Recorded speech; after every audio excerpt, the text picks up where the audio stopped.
এই ঘটনাটি মূলত এই আমিরুল ইসলাম আশিক ভাই উনি ওনার বাবার কাছ থেকে শুনেছিলেন, আর ওনার বাবার কাছ থেকে যেভাবে শুনেছিলেন উনি সেভাবেই বলার চেষ্টা করেছেন বলে আমাদেরকে উল্লেখ করেছেন। ঘটনাটি ঘটে বগুড়া জেলার মাদলা ইউনিয়নের দরিনন্দ নামক একটি গ্রামে, আর ঘটনাটির সময়কাল 1980 সালের পরের দিকে। ঘটনাটি যার সাথে ঘটেছিল তার নাম কালু। আসলে লোকজন তাকে এই নামেই ডাকে, তার আসল নাম কি এটি অনেক লোকই জানতো না। আর স্থানীয় তালুকদার বাড়ি নামে একটি প্রভাবশালী পরিবার ছিল, তাদের অনেক ভূ সম্পত্তি ছিল। এই তালুকদার বাড়িতেই এই কালু কাজ করত, মূলত ক্ষেত খামার কাজগুলোই কালু করত। ঘটনাটি যখন ঘটে তখন শীতকাল চলছিল। ওই গ্রামটি শহর থেকে প্রায় 10 কিলোমিটার দূরে অবস্থিত। আর ওই সময় মানে 80-র দশকের দিকে এখনকার মতো এত সুন্দর ট্রান্সপোর্ট ব্যবস্থা ছিল না, যার কারণে লোকজন পায়ে হেঁটেই শহরের দিকে আসা যাওয়া করতেন আর কি। গ্রামের অন্য যে চাষিরা ছিল বা অন্যান্য যে কৃষক পরিবাররা ছিল বা গৃহস্থ পরিবার ছিল, তারা শীতকালে মূলত ফুলকপি এবং বাঁধাকপি এই দুটি চাষ করতেন, মানে এই দুটি কপির চাষ করতেন। আর এগুলো তারা সারাদিন কাটাকাটি করার পরে সুন্দর করে তাদের মতো করে একটা সুন্দর একটা প্যাকেজিং সিস্টেম করে নিতেন, এবং ফজরের নামাজের পর সবাই শহরের উদ্দেশ্যে রওনা দিতেন আর ঢাকার গাড়িতে তুলে দিতেন। ওই জিনিসগুলো ঢাকার বিভিন্ন বড় বড় বাজার, স্পেশালি কারণ বাজার, শ্যাম বাজার, তো এই রকম বাজারগুলোতে চলে আসতো, বিভিন্ন আড়তে চলে আসতো। তো এটা মূলত এখানকার ম্যাক্সিমাম চাষিরাই এভাবে সবজিগুলো বিক্রি করতেন। আর সাধারণত চাষিরা একসাথে কয়েকজন মিলে বের হতেন। তো এমনই এক রাতে একটি ঘটনা ঘটে ওই কালুর সাথে। রাত আনুমানিক কয়টা বাজে তখন কালু জানতো না, হঠাৎ করে কালুর ঘুম ভেঙে যায়। তো তিনি চিন্তা করেন যে কি ব্যাপার, এতক্ষণ ঘুমালাম, কেউ তো আমাকে ডাকলো না, আমাকে কি আমার পরিচিত জনরা না নিয়েই আজকে চলে গেল নাকি শহরের দিকে। তো উনি ঘুম থেকে উঠে পড়েন এবং উঠে যখন ঘরের বাইরে যান তখন দেখেন বাইরে তখনও বেশ অন্ধকার। উনি ভাবেন ফজর আজান হয়ে গেছে, হয়তো একটু পরেই সকাল হয়ে যাবে, তো অন্ধকার রয়েছে, এখন আর একটু ঘুমাবো না, থাক ঘুমানোর দরকার নাই, যেহেতু উঠেই পড়েছি আমি চলে যাই। যেহেতু ওনাদের যে একটা বিশেষ প্যাকেজিং সিস্টেম, এটাকে ওনার স্থানীয়ভাবে ভার বলতো, ভার। তো ওনার ওই কপির ভার নিয়ে উনি শহরের উদ্দেশ্যে রওনা দেন। বাড়ির অন্য সদস্যদেরকেও তারা উনি ডাকেননি, কারণ তখনও তো আসলে সকাল হয়নি। চিন্তা করলেন যে ঠিক আছে, আমার পরিবার বা পরিবারের অন্য সদস্য যারা আছে তারা ঘুমাক। তো উনি রওনা দেন। এদিকে কয়টা বাজে উনি কিন্তু জানেন না, তবে তথ্য যতটুকু পাওয়া গিয়েছিল পরবর্তীতে, তখন রাত প্রায় 3টা কি 3:30 এরকম বাজে। তো যাই হোক, উনি বাইরে বের হন। বাইরে বের হয়ে উনি হাঁটা শুরু করেন। তার বাড়ি থেকে 10 মিনিট দূরত্বে, কিলোমিটার না, 10 মিনিট হেঁটে গেলে একটু দূরে একটি বাগান পড়ে, আর ওই বাগানের মাঝখান দিয়ে রাস্তা। তো উনি সামনের দিকে আগাবেন, হঠাৎ করে উনি দেখেন যে একটি বড়সড় কালো বিড়াল ওনার দিকে এক দৃষ্টিতে তাকিয়ে আছে। উনি যতই এগোচ্ছেন ওই বিড়ালটা কিন্তু ওখান থেকে নড়ছে না, স্থির ভাবে দাঁড়িয়ে আছে, একটু নড়াচড়া করছে না তার আগমন দেখেও। বিড়ালটির অবস্থা দেখে মনে হচ্ছিল ওই বিড়ালটি আসলে কালু সাহেবের জন্যই অপেক্ষা করছিল। বিড়ালের মধ্যে খুব একটা গাম্ভীর্য, ধীর স্থিরতা লক্ষ্য করা যাচ্ছিল। যতই কাছাকাছি আসুক না কেন ওই বিড়ালটির মধ্যে কোনো ধরনের ভাবান্তর হয় না, সে একচুল নড়েও না। এদিকে এই কালু সাহেব তিনি চিন্তা করলেন এই বিড়ালটি বসে আছে কিন্তু একটু নড়াচড়া করছে না। তো উনি কি করেন, ওই বিড়ালটির সাইড দিয়ে চলে যান। ওই বিড়ালটিকে তিনি প্রথমে কিছু বলেন না, কিন্তু যখনই দেখেন যে বিড়ালটি সাইড দিয়ে চলে যাচ্ছে, মানে ওই সময় বিড়ালটি যে কাজটি করে সেটা হলো বিড়ালটি লাফ দিয়ে এসে বিড়ালের সামনের 2 পা দিয়ে ওই কালুর পা জড়িয়ে ধরে। মানে আক্রমণ করেনি বা আঁচড়ও দিচ্ছিল না, কিন্তু পা জড়িয়ে ধরে এবং পায়ের সাথে ঝুলে থাকে, কোনোভাবেই তাকে সামনে এগোতে দেয় না। তখন এই কালু যে কাজটি করে যে সে খুব বিরক্ত হয় চিন্তা করে যে এই আপদটা আবার কোত্থেকে এলো, আমাকে দ্রুত শহরে যেতে হবে, সবজি বিক্রি করতে হবে। সে আসলে অত 7-5 ভাবে না, সে চিন্তা করে বিড়ালকে আমার পা থেকে ছাড়াতে হবে। সে যে কাজটি করে, মানে যে পায়ে ওই বিড়ালটি জড়িয়েছিল আর কি, সে ওই পা উঁচু করেই মানে সজোরে একটি কিক মারে, মানে একটা ঝাড়া দেয় আর কি। তো যখন ঝাড়া দিয়েছে বা কিকের মতো মেরেছে, তখন তার পায়ের সামনের অংশটা ওই বিড়ালের পেটে লেগেছে, এটা সে ফিল করেছে। এবং সে যখন জোরে পাটা কিকের মতো মেরেছে, তখন বিড়ালটি দূরে গিয়ে একটি গাছের সাথে বাড়ি খায়। কারণ রাস্তার পাশে একটি গাছ ছিল, গাছের সাথে বাড়ি খায়। এবং বাড়ি খেয়ে বিড়ালটি শব্দ করে ওঠে, মানে সে প্রচন্ড ব্যথা পেয়েছে এমন একটি শব্দ। এবং এরপরে ওই বিড়ালটিকে সে আর দীর্ঘ পথের মধ্যে কোথাও দেখে না। আর উনি যখন এগিয়ে যাচ্ছিলেন, তারপরে উনি কিন্তু বিষয়টা অস্বাভাবিকভাবে নেননি, একদম স্বাভাবিকভাবে নিচ্ছিলেন। উনি এগোতে এগোতে কুত্তাগাড়ি নামক একটা জায়গা আছে, স্থানীয় নাম আর কি, অ্যাকচুয়ালি সেটার নাম কি এটি আমাকে লেখেননি। তো ওই জায়গাটাতে একটা সময় নাকি অনেক ভয় ছিল, দিনের বেলাতেও মানুষ ওই জায়গাতে সহজে যেতে চাইতো না, আর সন্ধ্যার পরে তো প্রশ্নই নেই। আর ওই দিক দিয়ে যাওয়ার সময় আশেপাশে অসংখ্য তাল গাছ রয়েছে, প্রায় 1 কিলোমিটার মতো জায়গা, দুপাশে অসংখ্য তাল গাছ রয়েছে। তিনি যখন হাঁটতে হাঁটতে ওই কুত্তাগাড়ি জায়গায় প্রবেশ করেন, তখন হঠাৎ করে রাস্তার মাঝখানে লম্বা একজন সুদর্শন ব্যক্তি, সাদা জুব্বা পরা, তার সামনে এসে দাঁড়ায়। তো কালো চমকে ওঠে। তো জুব্বা পরা লোকটি কালোকে উদ্দেশ্য করে বলেন, তোর সামনে তো ভয়ঙ্কর বিপদ রে, তুই আর এক চুলো সামনে আগাবি না, সোজা ঘুরে তোর বাড়িতে চলে যা। যখন সামনে এরকম হঠাৎ করে অপরিচিত এমন একটা মানুষকে সে দেখে, ওই শীতের মধ্যেও কালু প্রচন্ড ঘামা শুরু করে। কালু কিন্তু অনেক সাহসী মানুষ ছিলেন, এবং উনি এই সমস্ত টুকটাক সমস্যাগুলোতে আসলে ভয় পেতেন না, একদম স্বাভাবিকভাবেই নিতেন। তো উনি যে কাজটি করেন, আয়াতুল কুরসি পড়ে শরীরে ফু দেন এবং সামনেও ফু দেন। উনি দেখেন ওই জুব্বা পরে লোকটি আর নেই। তো উনি ভেবেছেন যে ঘটনাটা এখানেই শেষ, আর এরকম রাতের বেলা টুকটাক ঘটনা ঘটেই। তবে মূল ঘটনাটা আসলে এখান থেকেই শুরু, যে ওনার যে সমস্যাটা, উনি যখন কুত্তাগাড়ি পার হয়ে নিশ্চিন্তপুর নামক একটা জায়গা, এই নিশ্চিন্তপুরের বর্তমান নাম হচ্ছে ঢাকন্তা, এইখানে যখন প্রবেশ করেন, তখন তিনি দেখতে পান যে সাদা চুল এবং পরনে সাদা শাড়ি পরিহিত একজন মহিলা কুয়া থেকে পানি তুলে গোসল করছে। এই কুয়াটা ওই আশেপাশে 2-3 গ্রামের লোকজন ব্যবহার করত খাওয়ার পানির জন্য বা বিভিন্ন কারণে। ওই কুয়াটা কিন্তু খুব ভালো করেই কালু চিনত। তো কুয়ার পাশ দিয়ে যখন যাচ্ছিল, তখন ওই মহিলা বলে ওঠে, কিরে কালু, এত নিষেধ করা হলো, তুই কারো কথা শুনলি না? তুই অসময়ে বাড়ি থেকে বের হয়েছিস। ভুল সময় বাড়ি থেকে বের হলে অনেক বিপদ আপদ ঘটে। তোর ভালোর জন্য এতগুলো ঘটনা ঘটিয়ে আমরা তোকে বাড়িতে ফেরানোর চেষ্টা করলাম, তুই তো কথাই শুনলি না, বরং তুই কি কাজটা করলি? তুই আমার ভাইকে এত জোরে আঘাত করলি যে ওর অবস্থা সংকটাপন্ন। এই কাজটি তুই কেন করলি? সামনে কি বিপদ আছে বা না আছে সেটা তো পরের বিষয়, এখন বল এই কাজের জন্য তোকে কি শাস্তি দেব? তুই তো খুব সাহসী মানুষ, তোর তো অনেক অভিজ্ঞতা, এই কাজটি কেন করলি?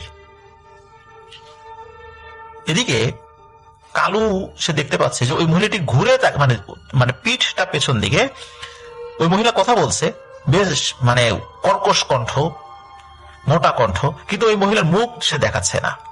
কিন্তু ওই মহিলাটি যখন বলে ওঠে যে বল এখন তোকে কে বাঁচাবে? তোকে তো আমরাই বাঁচানোর জন্য এসেছিলাম, এইবার তোকে কে বাঁচাবে? এই বলে ওই মহিলাটি যখন ঘুরে তাকায়, তখনই ওই কালু প্রচন্ড জোরে এক চিৎকার দিয়ে ওঠে।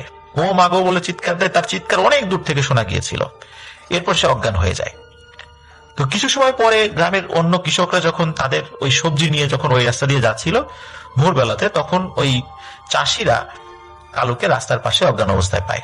তখন যেহেতু সবাই কাজে যাচ্ছিল, তারা ওখান থেকে ধরাধরি করে তাকে উঠিয়ে পাশের একটি গ্রামে না বাড়িতে বুঝিয়ে দিয়ে যায় যে একে এখানে পাওয়া গেছে, আমরা তো সবজি নিয়ে যাচ্ছি, দ্রুত যেতে হবে, নাহলে তো ট্রাক ছেড়ে দেবে। তো ওনারা ওখান থেকে চলে যায়। তখন তার যখন জ্ঞান আসে, তখন তিনি দেখতে পান যে তাকে ওই তালুকদার বাড়িতে নিয়ে আসা হয়েছে। মানে তার সেন্সলেস অবস্থাতেই লোকজন যখন বোঝে যে এ তো তালুকদার বাড়ির লোক, তখন তারা তাকে তালুকদার বাড়িতে দিয়ে যায়। আর সেন্স আসার পরে সে তালুকদার বাড়িতে নিজেকে আবিষ্কার করে, আর কি ঘটনা ঘটেছে সে মোটামুটি সবাইকে বলে। কিন্তু ওই দিন সন্ধ্যায় তার এমন জ্বর শুরু হয়, কোনো ওষুধেই কাজ হচ্ছিল না। তালুকদার বাড়ি থেকে চেষ্টা করা হচ্ছিল তাকে বিভিন্নভাবে ট্রিটমেন্ট করানোর জন্য, তাদের যেটা দায়িত্ব ছিল, কিন্তু তারা তাদের দায়িত্ব পালন করলেও এই কালু কিন্তু সুস্থ হচ্ছিল না। সপ্তাহখানেকের মধ্যে কালুর শরীরের অস্বাভাবিক রকমের পরিবর্তন ঘটে, শুকিয়ে একদম জীর্ণ শীর্ণ হয়ে যায়, কোনো কাজই করতে পারতো না। সে সুঠাম দেহি কালু কয়েক সপ্তাহের মধ্যে এমন হয়ে যায় যেন একটা জীবন্ত কঙ্কাল হেঁটে যাচ্ছে। তো পরবর্তীতে হুজুর দেখানো হয়। শুরুতে আসলে এই বিষয়গুলো মানে তালুকদার বাড়ির লোকেরা তার ট্রিটমেন্ট, ডাক্তারি ট্রিটমেন্ট করিয়েছিল। পরবর্তীতে হুজুর দেখানো হয়। তো হুজুর দেখানোর পর হুজুর বলেন যে তুমি যে কাজটি করেছো খুবই একটা ভয়ানক কাজ করে ফেলেছো। তুমি লাথি দিয়ে যে বিড়ালটাকে ফেলে দিয়েছিলে ওইটা আসলে ভালো ছিল, কারণ তুমি অসময়ে বাড়ি থেকে বের হয়ে গিয়েছিলে, সামনে ভয়ানক কিছু পিশাচ জিন ছিল যেগুলো তোমার অনেক বড় ক্ষতি করত। এই কারণে এই ভালো জিনগুলো তোমাকে বারবার ফেরানোর চেষ্টা করছিল। তুমি যখন ওই লাথি দিয়ে ফেলে দিয়েছিলে ওই জিনটি আসলে বয়সে কম ছিল, তোমার লাথি খেয়ে সে প্রচন্ড ব্যথা পায় এবং সে মারা যায়। আর এর প্রতিশোধ হিসেবেই ওই জিনেরা তোমার উপর চড়াও হয়েছে।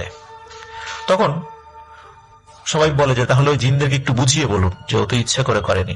তো ওই জিনদেরকে হুজুর তার জিনের মাধ্যমে কমিউনিকেশন স্থাপন করতে সক্ষম হন, কিন্তু ওই জিনেরা জানান যে আমরা তার ভালোর জন্য করেছিলাম, কিন্তু সে কাজটি ভালো করেনি।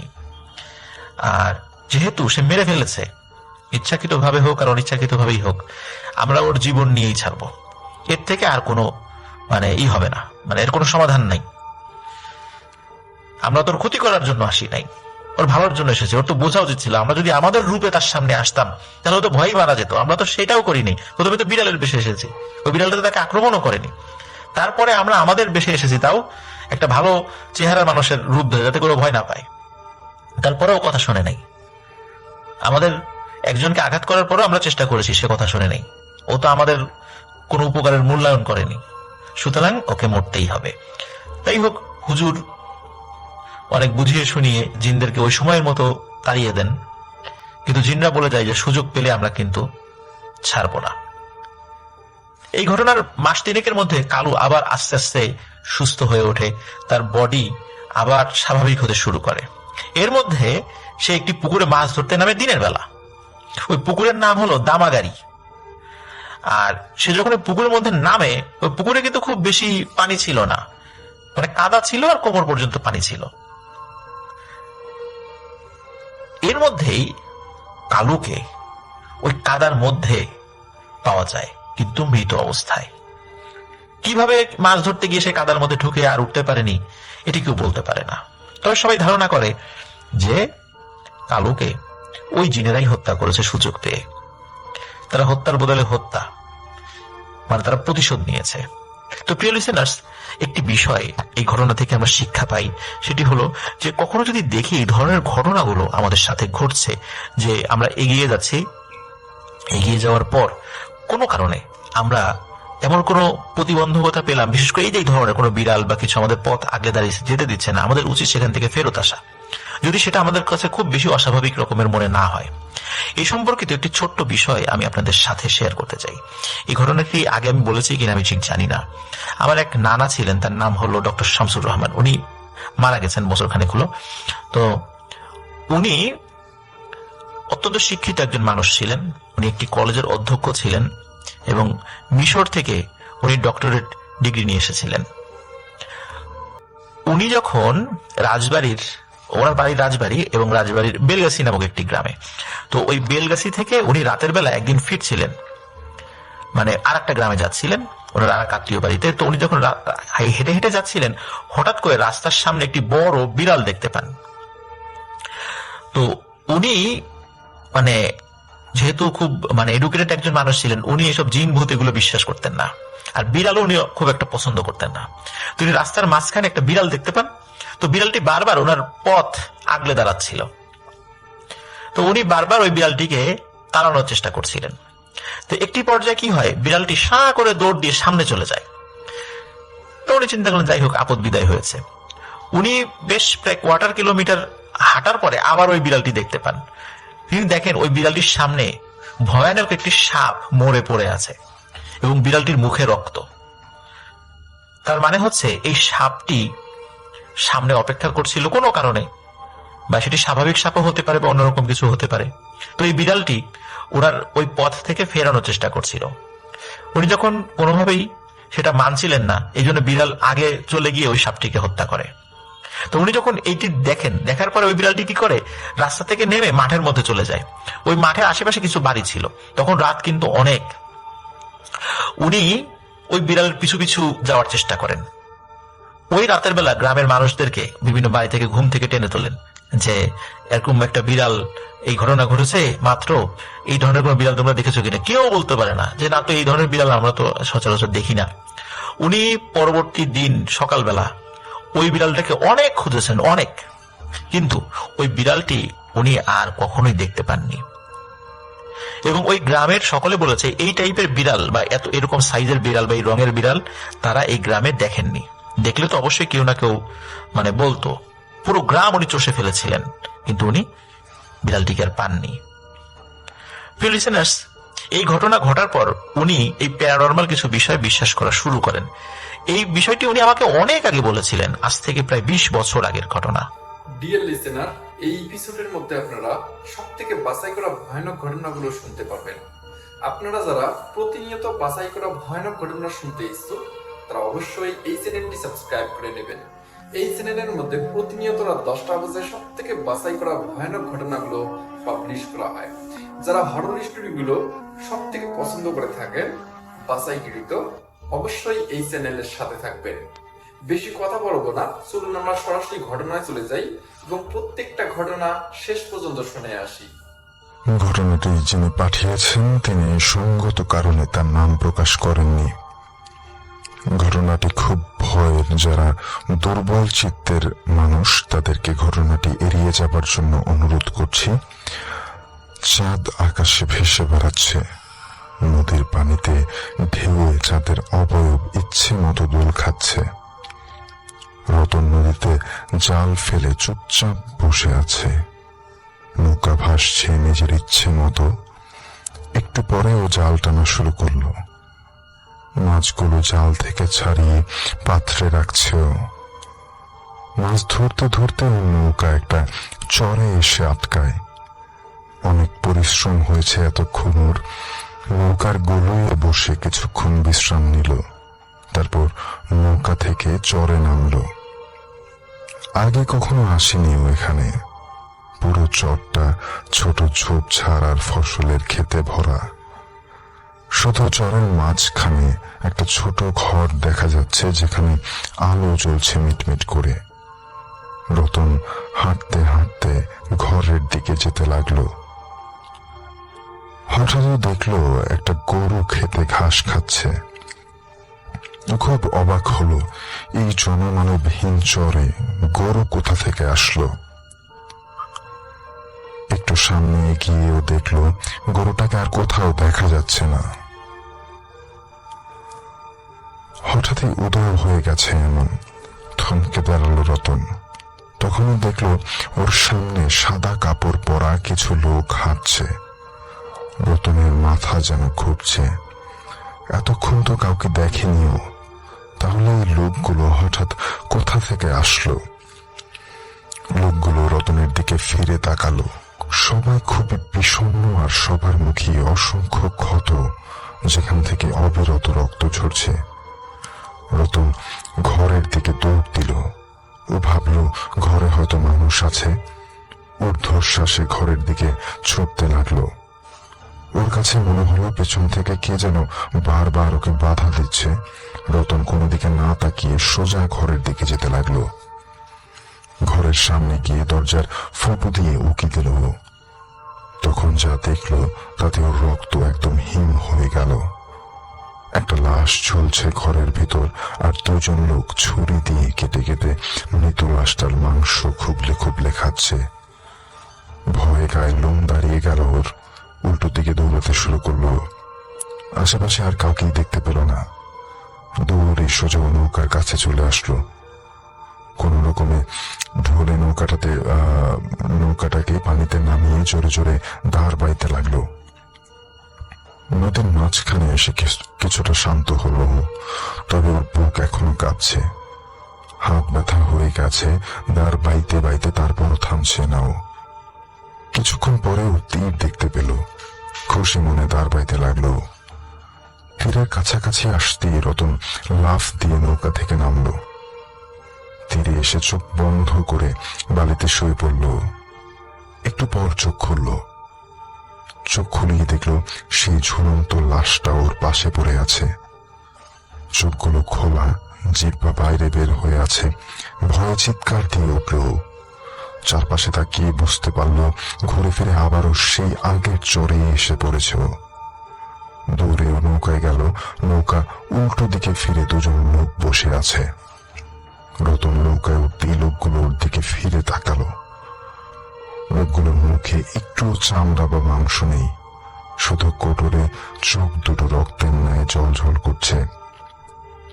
দাঁতগুলো বেয়ে রক্ত ঝরছে। চারপাশে বাতাসে তাজা মানুষের রক্ত আর মানুষের গন্ধ ভেসে বেড়াচ্ছে। আর সহ্য হলো না রতনের।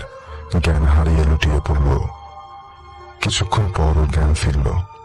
চোখ খুলে তাকিয়ে দেখল নৌকার গলুইয়েও শুয়ে আছে আর একজন লোক ওর পাশে বসে আছে। সকাল হতে শুরু করেছে তখন। অন্ধকার কাটছে ধীরে ধীরে। রতন উঠে বসল। আপনি কে? আমি কালু মাঝি। তুমি কেডা? এইখানে কি করো? রতন তখন এতক্ষণ ঘটে যাওয়া ভয়ঙ্কর ঘটনাগুলো সব বলল। সব শুনে কালু মাঝি বলল, এই চর তো খুব ভয়ানক। দুইটা পিশাচ প্রেতাত্মা এখানে থাকে। ওরা মানুষের গোশত খায়। তোমার কপাল তো ভালা, নিয়ে তুমি বাচ্চা গেছো। এই রাত বেড়াতে মাছ ধরল না। আর রতন ঘাট দোলালো এবং সম্মতি জানালো, তোমার বাড়ি কই? কুসুমতলিগা, পাশের গায়ে আমি থাকি। এই মাছ কয়টা আমগো বাড়িতে দিয়া আইবা ভাই। আমি কামে আরেক জায়গা যাবো, দিয়ে আসলে খুব উপকার হইতো। এই বলে কালু মাছি রতনকে বেশ কিছু মাছ দিল। রতন বলল, আচ্ছা দিয়া মনে। কালু মাছি খুব খুশি হলো। রতন নৌকা নিয়ে বাড়ির দিকে রওনা দিল। সকাল হয়ে গেছে তখন, সূর্য উঠেছে। রতন মাছগুলো নিয়ে কালু মাছির বাড়িতে গেল। একজন বুড়ো মহিলা উঠোনে বসেছিল। রতন মহিলাকে জিজ্ঞেস করলো, এটা কি কালু মাছির ঘর? মহিলা বলল, হ, তুমি কেডা? আমি রতন। হ্যাঁ, এই মাছ কয়টা পাঠাইছে? হ্যাঁ, কামে গেছে, পরে আইব। রতনের কথা শুনে অবাক হলো বুড়ি মহিলাটা। কালো কালো পাঠাইছে এই মাছ? কেমতে? আমার পোলা তো মেলা দিন আগে মরে গেছে। ওর লাশ নদীতে ভাইসা আইছে। ওর লাশের হয়তো মুখটাই চিনছি আমরা। পুরা শরীরে কোনো বস্তু আসিল না। আমরা এখনো জানি না কালোরে কেমনে মরছে, কে মারছে। বুড়ো মহিলার কথা শেষ হওয়ার সাথে সাথেই রতন মাছগুলো রেখে বাড়ি থেকে বের হয়ে আসলো। ও এখনো ঘোরের মধ্যে আছে। বুড়ো মহিলার কথাগুলো ওর বুকে কাঁপুনি ধরিয়ে দিয়েছে। আবার ধীরে ধীরে ও বুঝতে পারলো কালো মাছি কিভাবে মারা গেছে, আর তার আত্মাই গত রাতে ওর প্রাণ বাঁচিয়েছে। মনে মনে ধন্যবাদ দিল তাকে। আর কালো মাছির ওই কথাটা ও হয়তো সারা জীবন মনে রাখবে। এই রাত বিরাতে মাছ ধইর না আর।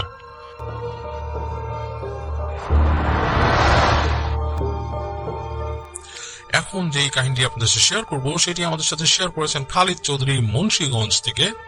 এবং এই কাহিনীটি ঘটেছিল তার গ্রামের একজন ভ্যান চালকের সাথে। 3 চাকার ভ্যান চালক, এবং তিনি ভ্যান চালকের কাহিনীটি শেয়ার করছেন এবং আমি শেয়ার করছি আপনাদের সাথে আমার মতো করে।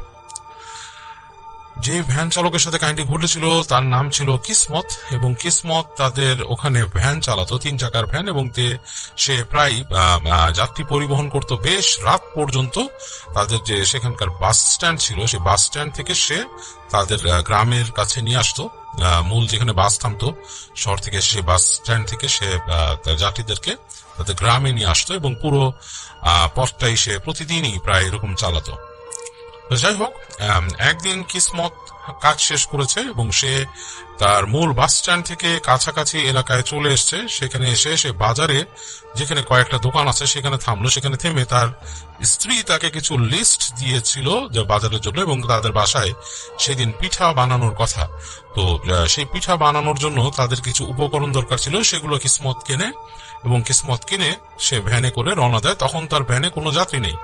তো সে সেই বাজার থেকে, বাস স্ট্যান্ড থেকে বাজার পর্যন্ত এসছে, এবং বাজার থেকে সে যখন রওনা দিয়েছে সেই রাস্তা, তাদের যে বাসার যে রাস্তাটা সেটা বেশ নির্জন এবং বেশ মানে মানে শুনশান হয়ে যায় রাতের বেলা। কিসমত যে সময় বাড়িতে ফেরে তখন রাত 10টার মতো বাজে, এবং এই সময় গ্রামের ওই এলাকায় একদমই মানুষ থাকে না। কিসমতের বাইরে থাকার প্রয়োজন পড়ে, বিকজ বাস আসে রাত পর্যন্ত এবং যাত্রী আসে, এবং সেই যাত্রীদেরকে পৌঁছে দেওয়ার জন্য রাত পর্যন্ত সে কাজ করে। সে যখন বাড়ি ফেরে তখন পুরো জায়গাটা শুনশান হয়ে যায়। তো কিসমত ফিরে আসছে রাতের বেলা, তার ভ্যানে তখন কোনো যাত্রী নেই, শুধু তার কিছু সরঞ্জাম, তার নিজস্ব কেনা পিঠা তৈরি করার কিছু সরঞ্জাম তার ভ্যানের মধ্যে আছে। সে চলে আসছে এরকম করে। তো একটা জায়গা পড়ে রাস্তাটার, তার বাসা আসার পথে। সেখানে হচ্ছে দুই পাশে হচ্ছে বেশ বড় বিস্তীর্ণ ফসলের মাঠ, এবং একটা রাস্তাটা বাঁকিয়ে গেছে সেখান দিয়ে, এবং তার পারে অনেকখানি যাওয়ার পরই বাম দিকে একটা বাঁশঝাড় পড়ে, বেশ বড় বাঁশঝাড়। তো যেখানে বাঁশঝাড়টা পড়েছে সেই জায়গাটা অন্ধকার হয়ে থাকে। আর কিসমতের সেই ভ্যান গাড়িতে তখন রাতের বেলা সে আসলে একটু সাশ্রয় করার জন্য অন্য সময় তার একটা হ্যারিকেন জ্বলতে থাকে, ভ্যানের নিচে সে বেঁধে রাখে সেটা। কিন্তু যখন সে বাড়ি ফিরে আসছে রাতের বেলা বেশ চাঁদের আলো থাকায় সে আর ওই দিন হ্যারিকেন জ্বালেনি। তো সে যখন আসছে, যখন ফসলের মাঠের কাছ দিয়ে আসে, তখন কিন্তু আকাশের চাঁদের আলো আছে, বেশ দেখতে পাচ্ছে সে। দূরে বাঁশঝাড়ের কাছে এসে দেখছে যে জায়গাটা অন্ধকার হয়ে গেছে। তো সে একটু সাবধানে চালায়, কারণ রাস্তা তার মুখস্থ, কিন্তু তারপরও ভুল হয়ে যেতে কিছু না। যদি অন্ধকার হয়, হঠাৎ করে কোনো কিছুর সাথে বাড়ি লেগে যেতে পারে। তাছাড়াও মানুষ অনেক কিছু বলে। কিসমত একটু এই ব্যাপারটা সে মনে করছিল যে আসলেও তার একটু অস্বস্তি লাগছিল, কারণ পুরো ধুধু প্রান্তরে বেশ অনেক দূর পর্যন্ত কোনো মানুষজন কিচ্ছু দেখা নেই, শুধু রাতের নিস্তব্ধতা এবং রাতের নিশুতি ডাক, যেমন ঝিঝি পোকার ডাক আছে এরকম। তো সে যখন বাঁশবাগানের কাছে চলে আসলো তখন তার চোখে পড়লো যে হ্যাঁ, অনেক জোনাকি জ্বলছে বাঁশবাগানে। সে যেটা তার বরাবরই ভাল লাগে, সে রাতের বেলা জোনাকি দেখতে বেশ পছন্দ করে। তো সেই জোনাকি দেখতে দেখতে বাঁশঝাড়ের পাশ দিয়ে আসছে। তো এরকম সময় হঠাৎ করে তার কাছে মনে হলো যে তার ভ্যানের উপরে কিছু একটা পড়লো ধূপ করে, এবং ধূপ করে যে পড়লো বেশ ওজন হয়েছে তার ভ্যানটা বেশ কেঁপে উঠেছে। পেছনের যে তার যে প্ল্যাটফর্মটা, কাঠের প্ল্যাটফর্মটা কেঁপে উঠেছে, এবং তার মনে হলো তার ভ্যানের ওজন বেড়ে গেছে, মানে যাত্রী নিলে যেরকম হয় সেরকম। তো সে আরো জোরে প্যাডেল মারলো। তার কাছে এরকম অনেক শোনা কাহিনী আছে তাদের গ্রামে, যে ভৌতিক ব্যাপার স্যাপার। তো সেরকমই সে একটু মনে করলো। সে মনে করে সে আবার মানে তাড়াতাড়ি প্যাডেল মারলো। তবে কিসমত মোটেই ধার্মিক মানুষ ছিল না, এবং সে ধর্মচর্চাও তেমন কিছুই করতো না। তো সে যখন আর একটু সামনে চলে আসলো, আলোতে বেরিয়ে আসলো বাঁশঝাড়ের বাইরে, তখন সে দেখলো যে না, ভ্যানের মধ্যে কিছুই নেই, তার সরঞ্জামগুলো ঠিক সেখানেই আছে। সে জাস্ট উকি দিয়ে দেখলো যে কিন্তু কেউ নেই, ভ্যান ফাঁকা। তো সে একটু কনফিউজড হলো যে কি হলো এখানে, এরকম করে কি পড়লো, এবং ওজন বেড়ে গেল। ওজনটা কিন্তু কন্টিনিউয়াসলি এখনো তার ভ্যানে মনে হচ্ছে সেরকম ভারী। তো যাই হোক, সে এগুলার সাত পাঁচ ভেবে পেল না। সে প্যাডেল করতে করতে তার কষ্ট হচ্ছে, একটু মনে হচ্ছে যাত্রী আছে সাথে, এবং সে চালিয়ে চলে আসলো তার নিজের বাড়ির দিকে। এবং তার নিজের বাড়িটা যেটা হচ্ছে যে মেন রাস্তার থেকে একটু নিচে নেমে গেছে, মানে মাটির ঢাল দিয়ে। সে আস্তে সাবধানে নেমে তার ভ্যানটাকে আস্তে আস্তে ব্রেক ধরে নামালো। তার কিন্তু যথারীতি মনে হচ্ছে তার ভ্যান গাড়িটা বেশ ভারী। একবার ভাবলো যে তার কি কোনো বিয়ারিং কোনো সমস্যা হয়েছে কিনা, চাকার বিয়ারিং জাম হয়ে গেছে কিনা, বা এটার কোনো কেটে গেছে কিনা যে কারণে জাম হয়েছে। যাক, এসব ভাবতে চিন্তা করলো দিনের বেলা সুযোগ পেলে সে নিয়ে যাবে এই যেখানে রিক্সা ভ্যান ঠিক করে, সেখানে দেখাবে। তো এটা চিন্তা করে সে আস্তে করে তার বাসার মধ্যে ভ্যানটাকে ঢুকায় সে বাঁধলো, যেখানে তার ভ্যানটাকে সে একটা চেইন দিয়ে বেঁধে রাখে, তালা মেরে সেখানে সে রাখলো। রেখে তার যে সদাই সে নিয়েছিল, সেই সদাই নিয়ে সে বাসার গেটে এসে তার স্ত্রীকে ডাক দিল। তো সে জোরে স্ত্রীকে ডাক দিল, এবং দেখলো একটু পরেই তার স্ত্রী কুপি হাতে বেরোলো, তার হাতে একটা তেলের কুপি স্ত্রীর হাতে। এবং তিনি বেরিয়ে এসে তাকে বললো যে তুমি কি ব্যাপার, আজকে মনে একটু বেশি দেরি হয়ে গেল, তোমার যে বলছি পিঠার জন্য আমি করে রাখছি, এগুলা কি এখন কি এত রাত হয়েছে? বলে কি না অসুবিধা নেই, তুমি যা আনতে বলছিলে আমি সবই নিয়ে আসছি, তুমি কাজ করো, অসুবিধা নাই, আমি সাথে তো আছি, আমি তোমার সাহায্য করুম, কোনো ব্যাপার না। তো কিসমত সাথে করে নিয়ে আসছিল তার স্ত্রী যা জানতে বলছিল তাকে, নারকেল, গুড়, আরো অনেক জিনিসপত্র সেগুলো নিয়ে আসছিল। তো সে সবকিছু তার স্ত্রীর হাতে তুলে দেয়, তার স্ত্রী সব সরঞ্জাম নিয়ে ঘরের মধ্যে চলে যায়। তো কিসমত বাইরে বসে সে কিছুক্ষণ বসে থাকে। তারপর তাদের সামনে তাদের যে ওখানে রান্নাঘরের পাশে মটকি ছিল, সে মটকি থেকে সে মটকি মানে বড় মাটির বিশাল কলসির মতো, সেখান থেকে সে পানি নিয়ে তার হাত মুখ ধুয়ে সে মানে ফ্রেশ হয়ে সে অনেকক্ষণ বসে থাকে তার ভ্যানের এখানে। আকাশে চাঁদ উঠছে সুন্দর, উঠানটা অন্ধকার হয়ে আছে এবং তাদের আসলে আর্থিক অবস্থা তেমন সচ্ছল না, এই কারণে তাদের বাইরে কোনো বাতি নেই। সে হালকা আলো দেখছে, তার ঘরের মধ্যে হালকা আলো আছে, সেটা হয়তো সেই কুপি তার বউ যেটা জেলে রাখছে, কেরোসিনের কুপি, সেটার আলো। তো সেইখান থেকে দেখছে, মনে করছে তার বউ হয়তো আলো জোগাড় যন্ত্র করছে জিনিসপত্র, তো সে আর সেগুলাতে সেখানেই করে না। সে বসে বসে সুন্দর করে চাঁদ দেখতে থাকে, আকাশে জ্যোৎস্না দেখে সুন্দর মেঘ ভেসে যাচ্ছে চাঁদের পাশ দিয়ে, এবং তখন হালকা হালকা শীত পড়ে গেছে, তার বেশ ঠান্ডাও লাগছে। তো সে একবার ভাবছে যে ঘর থেকে সে একটা জামা এনে গায়ে দিবে কিনা। তার গায়ে শুধু একটা গামছা লাগানো এখন, যেহেতু সে যে জামাটা পরা ছিল সেটা সে নেড়ে দিয়েছে বাইরে। তো এরকম ভাবতে ভাবতে কিসমত দেখলো অনেকক্ষণ হচ্ছে তার স্ত্রী বেরোচ্ছে না। তো সে একবার ভাবলো যে আমি যাই, এবং ঠান্ডাও লাগছে, একটা জামা আনা দরকার, শুকনো জামা। তো সে এখান থেকে চিৎকার করে বলে যে, বউ তুমি আমার জন্য জামা নিয়ে আসো একটা, আমি খালি গায়ে শীত লাগতেছে আমার। এরকম বলে। এরকম বলার পরে কিছুক্ষণ পরে সে দেখে যে তার ঘরের ভেতর যে আলোটা ছিল, হঠাৎ করে দেখলো সে আলোটা নিভে গেছে। তো সে চিন্তা করলো আলো নিভে গেছে মানে এটা কেমন অবস্থা, কেরোসিন কি শেষ হয়ে গেল? তো সে আবার বলে, বউ কেরোসিন কই, বাতি নিবে, কেরোসিন শেষ নেই, এরকম বলতে থাকে। তো তার ভিতর থেকে উত্তর আসে না। তো সে কিছুক্ষণ খুব চিন্তা করে যে কি হলো, সে কি ঘরে ঢুকবে? তো সে তার ভ্যানের পাশে বসেছিল, সে আপনি নেমে হেঁটে হেঁটে কাছে যায়, দরজার কাছে যায়, যে দরজাটা হালকা চাপ দিয়ে ডাকে, বউ। তো দেখে যে তার ভেতর থেকে কোনো সাড়া শব্দ নেই। তো সে আবার ডাকে, স্ত্রীকে দ্বিতীয়বার ডাকে। একটু পরে দেখে তার স্ত্রীর সারা শব্দ, সে একটা শব্দ পায়, খটখট করে তার স্ত্রী ভেতর নড়াচড়া শব্দ। তো সে মনে করে কি ব্যাপার, ও কথা বলতেছে না, কি ব্যাপার? তো দেখে যে অন্ধকারের মধ্যেই তার স্ত্রী বেরোচ্ছে, তার হাতে কিছু সরঞ্জাম, এরকম সেই একটা হাড়ির মতো ধরা, সেটা দিয়ে নিয়ে তার স্ত্রী বেরোচ্ছে ঘর থেকে। তার হাতে কোনো জামা নাই। তো কিসমত চিন্তা করে যে তার বউ কি শোনে নাই তার শার্টের কথাটা। তো সে তার বউ যখন নাকি বের হয়ে যাচ্ছে দরজা দিয়ে, সে তখন বলে, কি ব্যাপার, তোমায় না বললাম জামা দিতে? তো দেখে যে তার স্ত্রী কোনো উত্তর না দিয়ে হেঁটে চলে গেল কিচেনের দিকে। তো তার প্রচন্ড রাগ উঠে যে তা কি ব্যাপার, তার কথা কি তার স্ত্রী কি রাগ করলো যে সে রাগ করে আসছে, দেরি করে বাজার নিয়ে আসছে? এটা তো তার দোষ না, তার তো কাজ করতে হবে, মানে এটা না বুঝলে কিভাবে হবে? তো সেও আর কি রাগ দেখা ঘরের মধ্যে ঢুকে সে তার বাসার সামনে, মানে তার রুমে না ঢুকেই তাদের ঘরের বাইরের দিকে একটা বারান্দার মতো ছিল, তো সেইখানে সে দেখে যে তার মানে কাপড় নাড়া আছে ইসের মধ্যে। সে শার্ট টেনে গায়ে দেয়, গায়ে দিয়ে সে আস্তে করে বের হয়ে সে আবার উঠানে নামে। সে দেখে যে তার স্ত্রী রান্নাঘরের দিকে গেছে। তো সে আর মানে অনেকক্ষণ কোনো কথা বলে না, সে তার ভ্যানের উপরে বসে আছে। যেহেতু তার বউ তার কথার উত্তর দেয়নি, তার মানে মেজাজটা খুব চড়ে আসছে যে ঘটনা কি, সে এরকম কথার উত্তর দিল না, এবং সে ভাবতেছে যে এটা ঘটনা কি, আমি কি কাজ করবো না, আমি আসছি রাত্রেবেলা আর পিঠা খাইতে চাইছি, এটা এমন কি? তো সে এক পর্যায়ের আগে চটে সে হেঁটে আরো সামনে যায়, রান্নাঘরের সামনে যায়, বলে পিঠা না বানানোর দরকার নাই, খামা খাই করার দরকার নাই, রাগ দেখা পিঠা বানানো লাগবো না, আমি খামো না, এরকম বলতে থাকে। তো দেখে যে তার বউ মানে উবুড় হয়ে কাজ করছে। তো সে আরো রাগ করে যে সে কথা বলতেছে, উত্তর দিচ্ছে না। তো একটু পরে দেখে যে তার বউ দাউ দাউ করে তাদের যে চুলাটা জ্বলে উঠলো, যে চুলাতে তারা কাজ করে, মানে তাদের রান্নার চুলা। তো সে চিন্তা করে যে বাহ, লাকড়ি এরকম, মানে এত সহজে তার বউ লাকড়ি জ্বালায় ফেললো, অথচ একটু আগে দেখছে যে কুপি নিভে গেছে, কেরোসিন শেষ কিনা কিছু বল না। তো সে বলে, কুপি নিভাইলা, চুলায় জ্বালাইলা কেমনে? দেখে যে কোনো উত্তর দিচ্ছে না তার বউ। তো সে চুলাটা এতই জ্বলছে, মানে সে দেখছে যে, সে চোখ দিয়ে দেখছে যে অনেকগুলো লাকড়ি চুলার মধ্যে ঠাসা, মানে খুব মানে বেশি রকম লাকড়ি ঠাসা হয়েছে চুলার মধ্যে।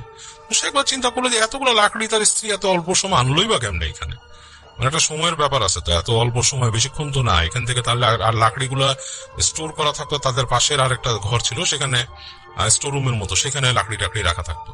তো দেখে বেশ লাকড়ি ঠাসা, এবং সে চুলা দাউ দাউ করে তুলতেছে। এত চুলার আঁচও আবার তাদের দরকার নাই পিঠা বানানোর জন্য, এটাও সে জানে। তো সে একটু অস্বস্তিতে পড়লো, বউ কথা বলে না, আবার চুলার এত আঁচ জ্বলতেছে, এটা কেমন কথা? তো সে সামনে যায়, বউর সামনে যায়, বলে, তোমার না বলছি যে এত এত চুলার এত লাকড়ি দিচ্ছ কেন, এত এত এত জাল যা করবা কি?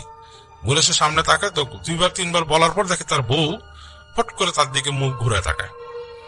এবং আগুনের যে আলো, মানে আগুনের যে আঁচে সে তার বউর চেহারা দেখে, তার বুকটা ছ্যাদ করে ওঠে, তার সারা শরীরের রোম দাঁড়িয়ে যায়। সে তাকায় দেখে যে তার স্ত্রীর মুখটা মনে হচ্ছে কি মাটি দিয়ে লেপে দিছে। মাটি লেপে দিলে যেরকম হয়, কাদা দিয়ে লেপলে যেরকম হয় সেরকম, এবং সেই কাদাতে ফাটল ধরছে, মানে কাদা ফেটে গেলে যেরকম হয় সেরকম ফেটে গেছে।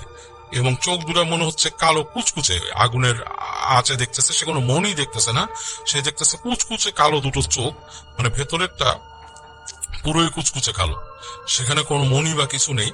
এবং তার স্ত্রী হা করলো, মুখটা হা করে মুহূর্তের মধ্যে মনে হলো যে আগুনের দলা ছুড়ে মারলো তাকে মুখ থেকে, মানে তার স্ত্রীর মুখ দিয়ে আগুনের দলা বেরোলো, এরকম একটা গোল গোল 2-3টা বল তার দিকে ছুটে আসলো আগুনের। এবং কিসমত তো লাফ দিয়ে এক সাইডে পড়লো, পড়ে সে ঝেড়ে দৌড় দিল কোথায়, তার ঘরের ভিতরে। সে ঘরের ভিতরে দৌড় দিয়ে গেল, ঘরের মধ্যে দৌড় দিয়ে যে হাঁচড়ে পাঁচড়ে যে সে যে পড়লো, পড়ে সে তার ঘরে ঢুকে গেল, বারান্দা পার হয়ে ঘরের ভিতরে ঢুকে গেল। ঘরের মধ্যে ঢুকে সে পায়ে কিছু একটা বেঁধে পড়ে গেছে। পড়ে যে সে উঠে কোনো মতো ঠাউরে এদিক ওদিক হাতাচ্ছে, যে দেখে যে তার একটা শরীরের মধ্যে হাত পড়ছে, এবং সে ধরে বুঝতে পারলো এটা তার স্ত্রীর শরীর। সে হাত ধরে বুঝতে পারলো, সে তাড়াতাড়ি বউ বউ বলে ডাক দিল, এবং দেখে যে তার বউ অচেতন অবস্থায় যা শব্দ করতেছে, যে সে অচেতন, হয়তো তার হুঁশ ফিরবে। তো সে আর কিছু না বুঝে হাঁচড়ে পাঁচড়ে সে তার খাটের নিচে হাত দিল, কারণ কিসমতের খাটের নিচে সবসময় একটা বড় দা থাকতো। এই দাটা হচ্ছে রাখতো সে তার সেফটি হিসাবে, কারণ তার বাড়িতে সে যেহেতু এত দূরে থাকে, মানে মূলত একটু গ্রামে, রাতের বেলা অন্ধকার হয়ে যায় এবং রাস্তাঘাট, তার বাসাটাও একটু দূরে, সে দাটাকে সেফটি হিসাবে রাখতো, ডাকাত পড়লে সে দাটা পায়। দাটা নিয়ে সে আর কোনো কথা না বলে এক টান দিয়ে সে দা নিয়ে, কিসমত বেশ সাহসী ছিল, রাতের বেলা ভ্যান চালাতো এরকম মানুষ, সে দাটা নিয়ে দৌড় দিয়ে বের হয়ে আসে ঘরের বাইরে। এবং ঘরের বাইরে বের হয়ে এসে দেখে চুলার সামনে তার স্ত্রীর মতো যে জিনিসটা সেটা দাঁড়ায় আছে, এটা তার স্ত্রী না, সে তো বুঝতেই পারছে স্ত্রীকে ঘরের মধ্যে সে দেখে আসছে, দেখে যে দাঁড়ায় আছে চুলার সামনে, এবং তার হাইটটা মনে হচ্ছে যে একটা মানুষের থেকে বেশ লম্বা, মানে মানুষের থেকে হাত খানেক লম্বা হবে, এবং চুলগুলা ঝুলে পড়ছে, এবং সেই আগুন যে জ্বলতেছে, প্রচন্ড আগুন, সেটা তার গায়ের মধ্যে টাচ করতেছে, কিন্তু সে পুড়তেছে না, এবং চুলাটা দাও দাও করে জ্বলতেছে। এবং সে দেখলো যে সেই জিনিসটা হাত দিয়ে আগুন থেকে লাকড়ি তুলে আনলো, লাকড়ি নিয়ে আসলো, এবং সেই মুহূর্তে কিসমতের সারা শরীরে সব রোম দাঁড়িয়ে গিয়ে মনে বিদ্যুৎ চমকালো, মানে সে মানে পুরোপুরি একটা মানে বিদ্যুৎ পৃষ্ঠের মতো হয়ে গেল মানুষ, এবং সে আর সেটা মানে কন্ট্রোল করতে পারলো না, কোত্থেকে যেন হিতহিত জ্ঞান শূন্য করে সে ওই লাকড়ি তোলা জিনিসটার দিকে দা নিয়ে দৌড় দিয়ে গেল প্রচন্ড শক্তিতে, মানে যে সে ঝাঁপিয়ে পড়লো, যে দাও দিয়ে কোপ মেরে বসলো জিনিসটাকে। এবং তারপরে আসলে কিসমতের আর কিছু মনে ছিল না। কিসমত এবং কিসমতকে পাওয়া যায় তাদের বাড়িতে পরদিন, সে অজ্ঞান অচেতন। তার স্ত্রীকে পাওয়া যায়, তার স্ত্রীর হুঁশ আছে কিন্তু প্রচন্ড জ্বর, আর কিসমতের জ্বর ছিল না, কিসমত অচেতন ছিল। যাই হোক, তাদের গ্রামের পাশের, মানে তাদের বাড়ির পাশের বাড়ির মানুষ উদ্ধার করে, যে বাসার মধ্যে এভাবে পায়। তো তারা এসে আসলে তেমন কিছু পায় না, তারা এসে অনেক লাকড়ির কয়লা পায় সেখানে। তারা যখন আসে, যেটা হচ্ছে যে ভোরবেলা নাকি সেই বাড়িতে, পাশের বাড়ি থেকে, তাদের থেকে যে নিকটবর্তী যে বাসাটা, সেই বাড়ি থেকে তারা দেখছিল যে এই বাড়িতে মনে হচ্ছে ভোরের দিকেও খুব জ্বলছে কিছু একটা।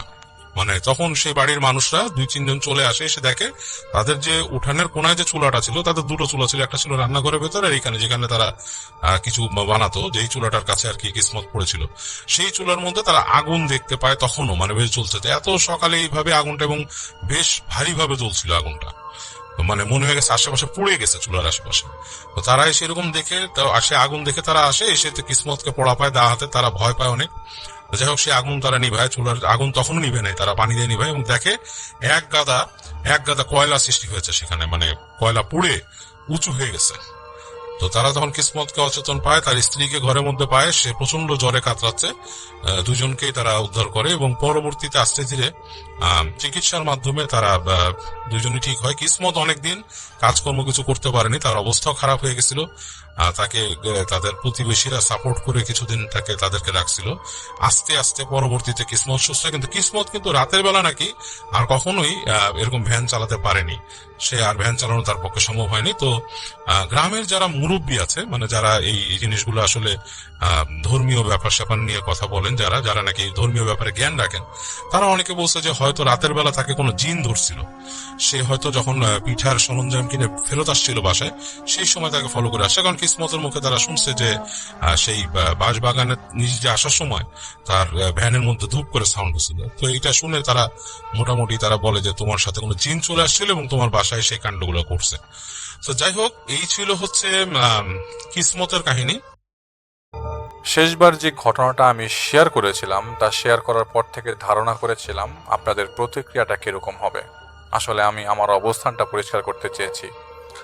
আমার জায়গায় অন্য কেউ থাকলে সে এমন করবে কিনা জানি না, কিন্তু আমি জানি আমার সামর্থ্য কতটুকু।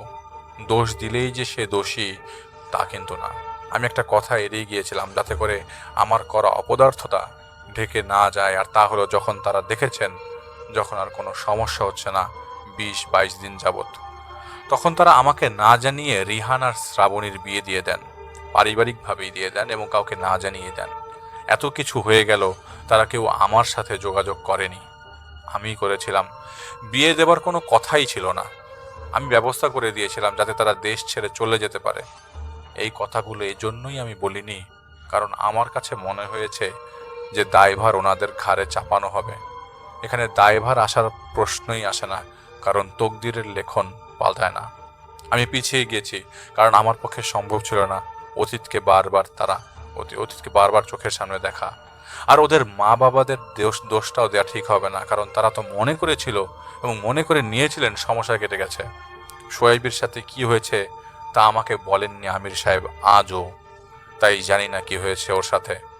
একটি কথা বলতে চাই, আমি আমার ঘটনা যা শেয়ার করি তা এক এক সময়ের, কোনো অর্ডার মেনটেন করে সে ঘটনা শেয়ার করি না। তাই হয়তো এক এক সময় আমাকে এক এক রকম পরিস্থিতির মধ্যে দিয়ে যেতে দেখবেন। যখন যেই কেসটার কথা মনে আসে আমি তখনই সেটা শেয়ার করব। তো একদিন রাতে আমি বাইরে ছিলাম এবং একজন পরিচিত লোক আমাকে ফোন করেন এবং দেখা করতে চলে আসেন। তার সাথে একজন ভদ্রলোক ছিলেন যার নাম কবির। ছটফট করছিলেন খুব। তিনি আমাকে বলছিলেন তার স্ত্রীর অবস্থা ভালো না, সে বেহুশের মতো আজ প্রায় 42 দিন। তো আমি বলি আসলে আমার তো কিছু করার নেই, এটা তো অসুস্থতা, আল্লাহর কাছে মাফ চান। তো উনি আমার হাতটা ধরে বলেন, না ভাই, অনেক কিছু হয়েছে আগে, অনেক কিছু। এমনভাবে বললেন যেন তিনি হাঁপাচ্ছেন। তখন আমি আমার পরিচিত লোকটির দিকে তাকালে সে বলে, জাহিদ ভাই, আমি আপনার ব্যাপারে কবিরকে সবই বলছি, আপনি একবার শুনেন আর ওর ওয়াইফকে দেখেন কিছু হয় কিনা। আমি তখন শুনতে চাই কি হয়েছে। তো উনি আমাকে বলেন যে গেল 6-7 মাস আগে তিনি আর তার স্ত্রী রীতা ড্রাইভে বের হয়েছিলেন রাতে। তারা গান শুনতে শুনতে ড্রাইভ করছিলেন, রাত 12টা বাজেনি তখনও। হঠাৎ তিনি লক্ষ্য করলেন তার স্ত্রী ভয়ার্তভাবে সামনের দিকে তাকিয়ে আছে, একদম পাথরের মতো শক্ত হয়ে, হাতের আঙ্গুল দিয়ে সামনের দিকে ইশারা দিয়ে আছে, আর যেন থেমে থেমে নিঃশ্বাস সে নিচ্ছে। কবির বিচলিত হয়ে পড়েন এবং গাড়ির সাইডে নিতে নিতে তিনি এক হাত দিয়ে তার স্ত্রীকে ধাক্কা দিচ্ছিলেন আর ডাকছিলেন। ঠিক সেই সময় ধুম করে গাড়ির সামনে বনেটে অদৃশ্য কোনো কিছু এসে পড়ে, যার কারণে চলন্ত গাড়ি ঝাঁকি দিয়ে পেছন দিক থেকে অনেকটা উঁচু হয়ে যায়। ভাগ্যক্রমে গাড়িটা উল্টায় যায়নি।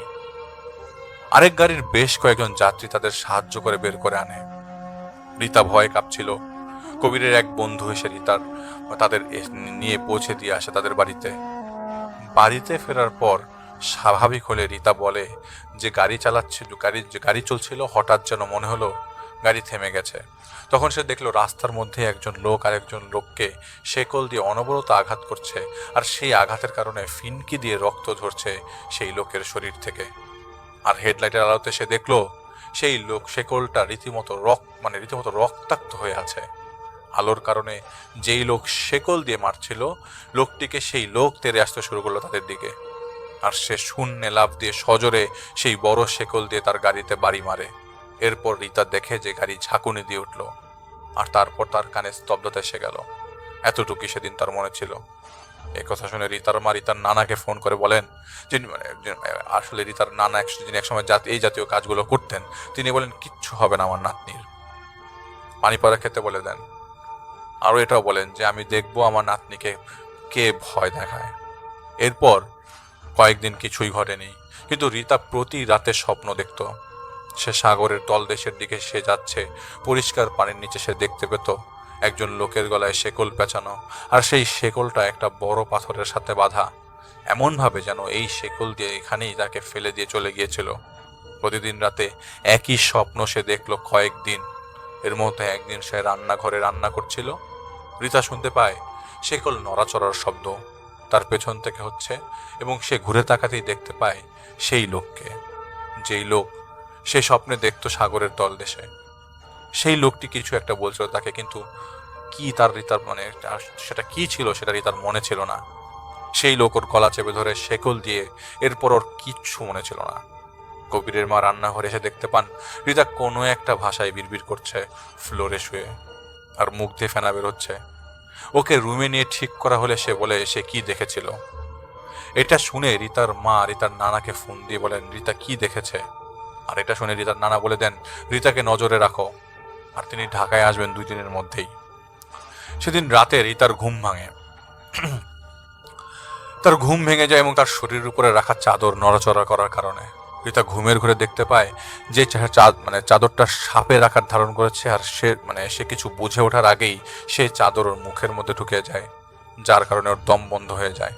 চাদর টেনেও বের করতে পারছিল না। রিতা যেন অদৃশ্য কেউ সেই চাদর ওর মুখের ভেতর ঢোকানোর চেষ্টা করছে। সে আতঙ্কে কবিরকে হাত দিয়ে ধাক্কা দিতে দিতে বিছানা থেকে পড়ে যায়। কবির সেই চাদর টেনে বের করে ফেলে, আর রিতা তখন কান্নায় ভেঙে পড়েন। কবির নিজেও বুঝতে পারছিলেন না আসলে হচ্ছে কি ওদের সাথে, আর ওর স্ত্রীর সাথে এরকম কেন হচ্ছে। এই ঘটনা শুনে রিতার নানা 2 দিন পর না এসে সেদিন ভোরে রওনা দিয়ে চলে আসেন। বিকেলে তিনি বাসায় ঢুকেই আগে রিতার কাছে যান, আর তার মতো কিছু কাজ করতে রিতার শরীর কাঁপতে থাকে। কিন্তু কিছুক্ষণ পর সে স্বাভাবিক হয়ে যায়। কবির আর কবিরের মা জানতে চাইলেন ছেলের বউয়ের সমস্যা কি। তিনি কিছু না বলে তাদের বলেন যে এত কিছু বোঝা লাগবে না, তিনি সলভ করবেন। সেদিন রাতে রিতা ঘুমিয়েছিল। ওর ঘুম ভেঙে যায় চাপকলের শব্দে।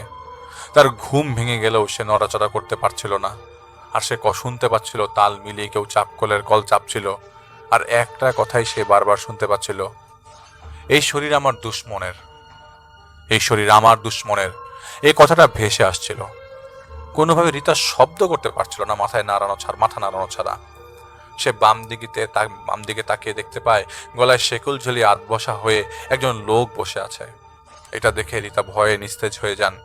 পরদিন সকালে তার ঘুম ভেঙে গেলে তিনি কান্নাকাটি শুরু করে দেন। সবাই তাকে সান্ত্বনা দেন, আর রিতার নানা রিতাকে বেশ কিছু নিয়ম পালন করতে বলেন। তখন রিতা রাতের কথা তার নানাকে বলে। সব শুনে তার নানা তাকে সবুর করতে বলেন, আর আল্লাহর জিকির সারাদিন করতে বলেন। কয়েকদিন ভালো ছিল রিতা, আর তার নানা অনেক ধরনের তদবির করেছিলেন। তিনি প্রতিদিন নিয়ম করে সুতো বেঁধে দিতেন জানালাগুলোতে। এছাড়া আরও বেশ কিছু কাজ তিনি করতেন। তো কবির বেশ কয়েকদিন নিজে শুনেছেন তার স্ত্রী ঘুমিয়ে বিড়বিড় করে বলতো, এই শরীর আমার দুশ্মনের কথাটা। একদিন রিতা বাজারে গিয়েছিল তার মা আর শাশুড়িকে সাথে নিয়ে। সেখানে সে একটা সুপার শপের ফ্রিজের সামনে দিয়ে যাওয়ার সময় সে রিতা শুনতে পায়, এবং ফিস ফিস গলায় শুনতে পায়। সে পেছনে ঘুরে দেখতে পায় সুপার শপের বিদ্যুৎ চলে গেছে, কিন্তু ফ্রিজ থেকে আলো এসে পড়ছিল। আলোটা এমনভাবে পড়ছিল যেন ঢেউ খেলানো পানি ভেদ করে সেই আলো সেখানে এসে পড়ছে। নখ দিয়ে ফ্রিজের ডোরে টোকা দেওয়ার শব্দ তিনি শুনতে পান। তখন তার পেছন থেকে কেউ তাকে স্পর্শ করে। ভয়ে তিনি দৌড় দিয়ে সেই ফ্রিজের সামনে দিয়ে যাচ্ছিল। ঠিক তখনই দেখতে পান ফ্রিজার ভর্তি পানি, আর সেভাবেই গলায় শেকল বাঁধা একজন লোক দাঁড়ানো, ভঙ্গিমায় ভাসমান, চোখ দুটি বন্ধ, শেকলটা পাথরে বাঁধা।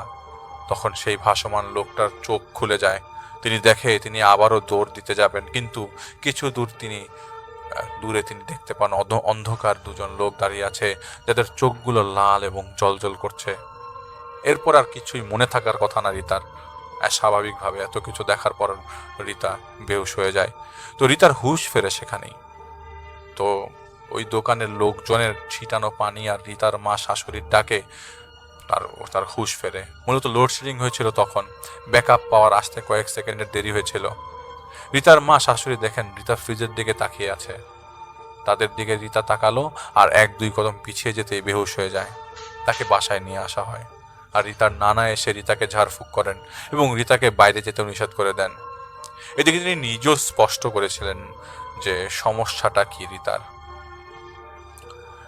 তো তো সেদিন রাতে রিতা স্বপ্নে দেখতে পায় তাকে সেই শেকল গলায় বাঁধা লোকটি টেনে হিচড়ে নিয়ে যাচ্ছে একটা কবরের পাশে, আর তাকে ধাক্কা দিয়ে সেই কবরের মধ্যে ফেলে দেয় সেই শেকল জড়ানো লোকটি। তো সেই কবরের ভেতরে রিতা একটি আধ বসা লাশ দেখতে পায়, যে নিজের কাফনের কাপড় গিলছিল। লাশটার এক চোখ কোটরের বাইরে ঝুলে আছে, আর এক চোখ কোটরের ভেতরে যেন শুকিয়ে ছোট হয়ে গেছে।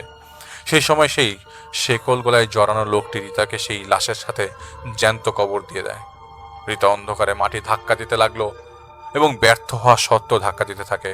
তখন সেখানে মাটি চাপা অবস্থায় রিতা টের পায় সেই আধ বসা লাশটি নড়াচড়া করছে। চাপা ফিসফিসানো একটা কথা ভেসে এলো, যেন সেই লাশটা নিজেই বলছে। আর ঠিক তখনই সেই লাশটা তার গলা চেপে ধরে। এদিকে বাস্তবে চিৎকার দিতে দিয়ে রিতার ঘুম ভেঙে যায়। আলো জ্বালালে কবির দেখতে পায় রিতার শরীরে বিছানার অংশে আর ফোরে রীতিমতো আধো ভেজা মাটি ছড়িয়ে ছিটিয়ে আছে। রিতার নানাকে ডেকে নিয়ে আসা হয়। এদিকে রিতা ভয়ে কান্না করছিল। কবির অনেকটা রাগের মাথায় রিতার নানাকে বলছিলেন যে, নানা কি হচ্ছে গুলো আপনি নিজে বললেন না এবং সলভও করছেন না, কাহিনী কি এর, আর ঘরের ভেতরে হচ্ছেটা কি, এত মাটি কোথা থেকে এলো? কিন্তু বরাবরের মতো নানা এড়িয়ে যান আর বলেন যে ঠিক হয়ে যাবে রিতা, এটা কোনো কিছু না। ওর নানার উপর বিশ্বাস করতে না পেরে কবির তার এক বন্ধুর পূর্ব পরিচিত একজন পুরোহিতের কাছে যান। পুরোহিত তাদের একদিন পর যেতে বলেন। এদিকে রিতার অবস্থা ধীরে ধীরে খারাপ হতে থাকে এবং সে খাওয়া দাওয়া ছেড়ে দেয়।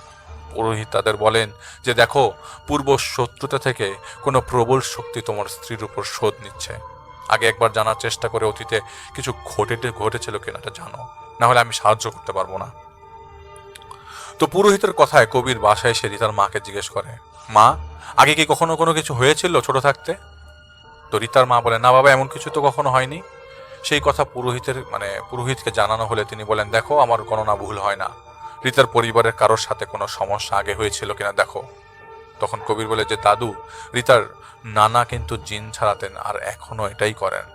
আর উনি কিন্তু রিতার সমস্যা শুরু হওয়া থেকে এখনো আমাদের বাসায় আছেন, আর তিনি নিজেও অনেক কিছু করছেন, কাজের কাজ কিছুই হচ্ছে না।